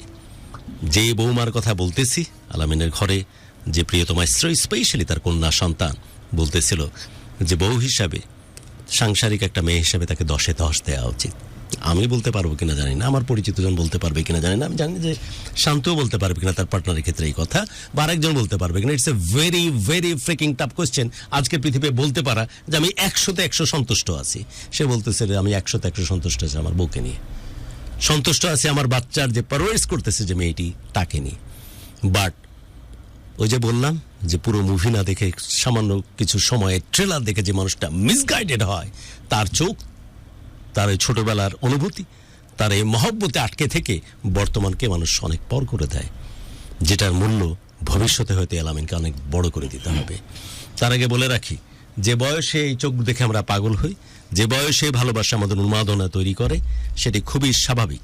যেটা নিউরনের কোনো একটা প্রচ্ছন্ন প্রকোষ্ঠে খুব যত্ন করে লালন করি অনুভূতিগুলো, যেটার সাথে যেই ম্যাচ করাতে যাবে ভবিষ্যতে পরিণত জীবনে এসে, সেই প্রতি মুহূর্তে এই ঝামেলার মধ্যে পড়বে। তাই আমার সাজেশন, আমার চাওয়া, আমার অনুরোধ, আজকে আমাদের গেস্ট অফ অনার আলামিন সে বের হয়ে আসুক এই ট্রমা থেকে, এবং যে বর্তমানে যে জিনিসটা পেয়েছে আল্লাহ রাব্বুল আলামিন যে ব্লেসিং নিয়ে তার ঘরে এরকম একটা পুণ্যবান মেয়েকে দিয়েছে, তাকে নিয়ে জীবনটাকে বড় করে বাঁচুক আর ভালো থাকুক। আলামিন, লাস্ট যদি কিছু বলার থাকে। তবে গুরু পরে আমাকে কিন্তু আবার বাড়ির থেকে টাকা পয়সা দেয়নি পড়াশোনা করার জন্য আর কি। দেওয়া উচিত ছিল। আমি বলছিলাম যে পড়াশোনা করব না, পরে রাগ করে পরে শুনছে যখন এরকম সম্পর্ক ছিল নষ্ট। শেষ মুহূর্তে কিছু কি বলার আছে? আর আমি বলার আছে, সেটা হলো কি, আমাকে আমার ওই রুমমেট দুজন খুব সাপোর্ট দিছিল আর কি, কোনো একটা কারণে। বড় ভাই কয়েকবার নাম বলেছো তাদের, আমরা কৃতজ্ঞতা জানাই। আর উনি হয়তো অনুষ্ঠান দেখতেছে শুনতেছে সেটা আমি জানি না, শেয়ার করেন, আমরাও এখান থেকে একজন কিন্তু এখানে লিখেছিলেন যে দুজনের নাম কি, মনোয়ার হোসেন আর হলো রিয়াজুল ইসলাম। এর আগেও বলছিল, হ্যাঁ আমি কমেন্টে আসলে পাচ্ছি। আচ্ছা, আপনাদের জন্য কৃতজ্ঞতা। আর কিছু বলার আছে? না, ওই ভাইয়ের সাথে কোনো একটা কারণে আমার সাথে কথা বলতেছে না। ওদের কাছে পা ধরে ক্ষমা চেয়ে নিও। বাট আমি একটা জিনিস চাচ্ছি, সবার আগে ঘরের মধ্যে দরজা লাগিয়ে তোমার বউয়ের হাত ধরে পা ধরে ক্ষমা চেয়েও, বলো যে জান আমার, তোমার জায়গায় বাইরে কোনো পৃথিবী নাই, আমি বেকুব, মাঝে মাঝে ব্রেনটা আমার এদিক ওদিক শিফট করে, বাট আমার ভালোবাসা বুঝে গেছি যে সত্যিকারের ভালোবাসা যদি আমার ঘর আলো করে কেউ এসে থাকে, তুমি আমার প্রিয়তমা স্ত্রী। এই কাজটা যদি পারো তো করো, যদি মিনিমাম কোনো রেসপেক্ট এই প্রোগ্রাম বা আমার প্রশ্নে থেকে থাকে। আমি কি এই জিনিসটা আশা করতে পারি তোমার কাছে? ঠিক আছে। আর তুমি যতই, তোমার তরফ থেকে তো ভালোবাসার কোনো কমতি ছিল না, বাট যে ভালোবাসার গল্প তুমি আজকে আমাকে বললে, এটাতে ভালোবাসার মিনিমাম কোনো লেশ মাত্র নাই। ভাগ্যিস তুমি এখান থেকে বের হয়ে গেছিলে, না হলে অভিশপ্ত হয়ে যেত তোমার জীবন, দীর্ঘ নিঃশ্বাসে ধ্বংস হয়ে যেতে পারতো তোমার লাইফ। আমি একদম ক্যাটাগরিক্যালি এই কথা তোমাকে বলে রাখলাম। যদি মিনিমাম কোনো ধ্যান আর কোনো জ্ঞান আমার থেকে থাকে, আল্লাহ রাব্বুল আলামিন হাতে ধরে বাঁচিয়ে দিয়েছে তোমাকে, যেই কারণে এরকম একটা পুণ্যবান মেয়েকে নিয়ে তুমি সংসার করতেছো, এক কন্যা সন্তানের বাবা হয়েছো, যে মানুষটাকে তুমি রেডিং করতে গিয়ে বলতেছো my wife is 10 on 10, as she is mother, she is 10 on 10। এই কপাল তোমার কাছে জুটতো না। যা স্বেচ্ছায় পেয়েছো তা তোমার কাছে বিলাসিতায় পায়ে ঠেলতেছো, এখানে গুরুত্ব দাও। আর ওই আননেসেসারি যে অনুভূতি আর আবেগের কথা বলতেছো, যেটা একতরফা ভাবে তোমার ভালোবাসার কারণ ছিল, ওই মেয়েটা যাচ্ছে তাই ভাবে তোমাকে ব্যবহার করেছে, যেটা মানতে অনেক কষ্ট হচ্ছে। 1000 বার বলবো, ওটা আসলে আমার জায়গা থেকে, লাভ গুরুর এই ক্যানভাস থেকে এক্স্যাক্টলি তোমাকে সময়ের একজন একটা অংশ হিসেবে তোমাকে ব্যবহার করা হয়েছিল। সেই জিনিসটা তুমি মনের মধ্যে জায়গা দাও এবং মন থেকে সেই চোখের যে অনুভূতি সেটাকে বের করে দাও। বাট তোমার ভালোবাসা তুমি ভালোবেসেছিলে সে ব্যাপারে আমার মিনিমাম কোনো সন্দেহ নাই। বিদায় নিচ্ছি, যদি আমাকে কিছু বলার থাকে ইন রিটার্ন খুব বাজেভাবে বলতে পারো চাইলে। আচ্ছা, কিছু বলার বলতে আমাকে বলতে পারো খুব বাজেভাবে। না না গুরু, সেটা না। আমি আমার মতামত দিয়েছি, তার প্রেক্ষিতে তুমিও বলতে পারো আমাকে, যেসব গুরুগিরি বাদ দেন, আমি ওটা নিয়ে থাকবো।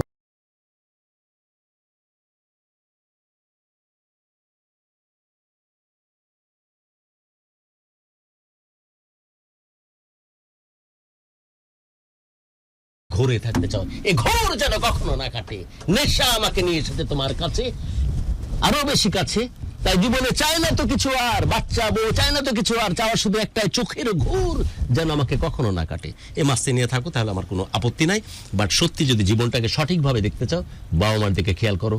তোমার কন্যা আর ওই অসম্ভব যত্ন করে এসে যে পুণ্যবান যে বউ তোমার ঘরে, আমাদের বৌমা, তাকে নিয়ে সুখে থাকার চেষ্টা করো। ওটা ফটকাবাজি ছিল তোমার সাথে, তোমার প্রত্যেক পক্ষ থেকে ভালোবাসা ছিল, বাট তোমার সাথে অসম্ভব রকমের নোংরামি হয়েছে।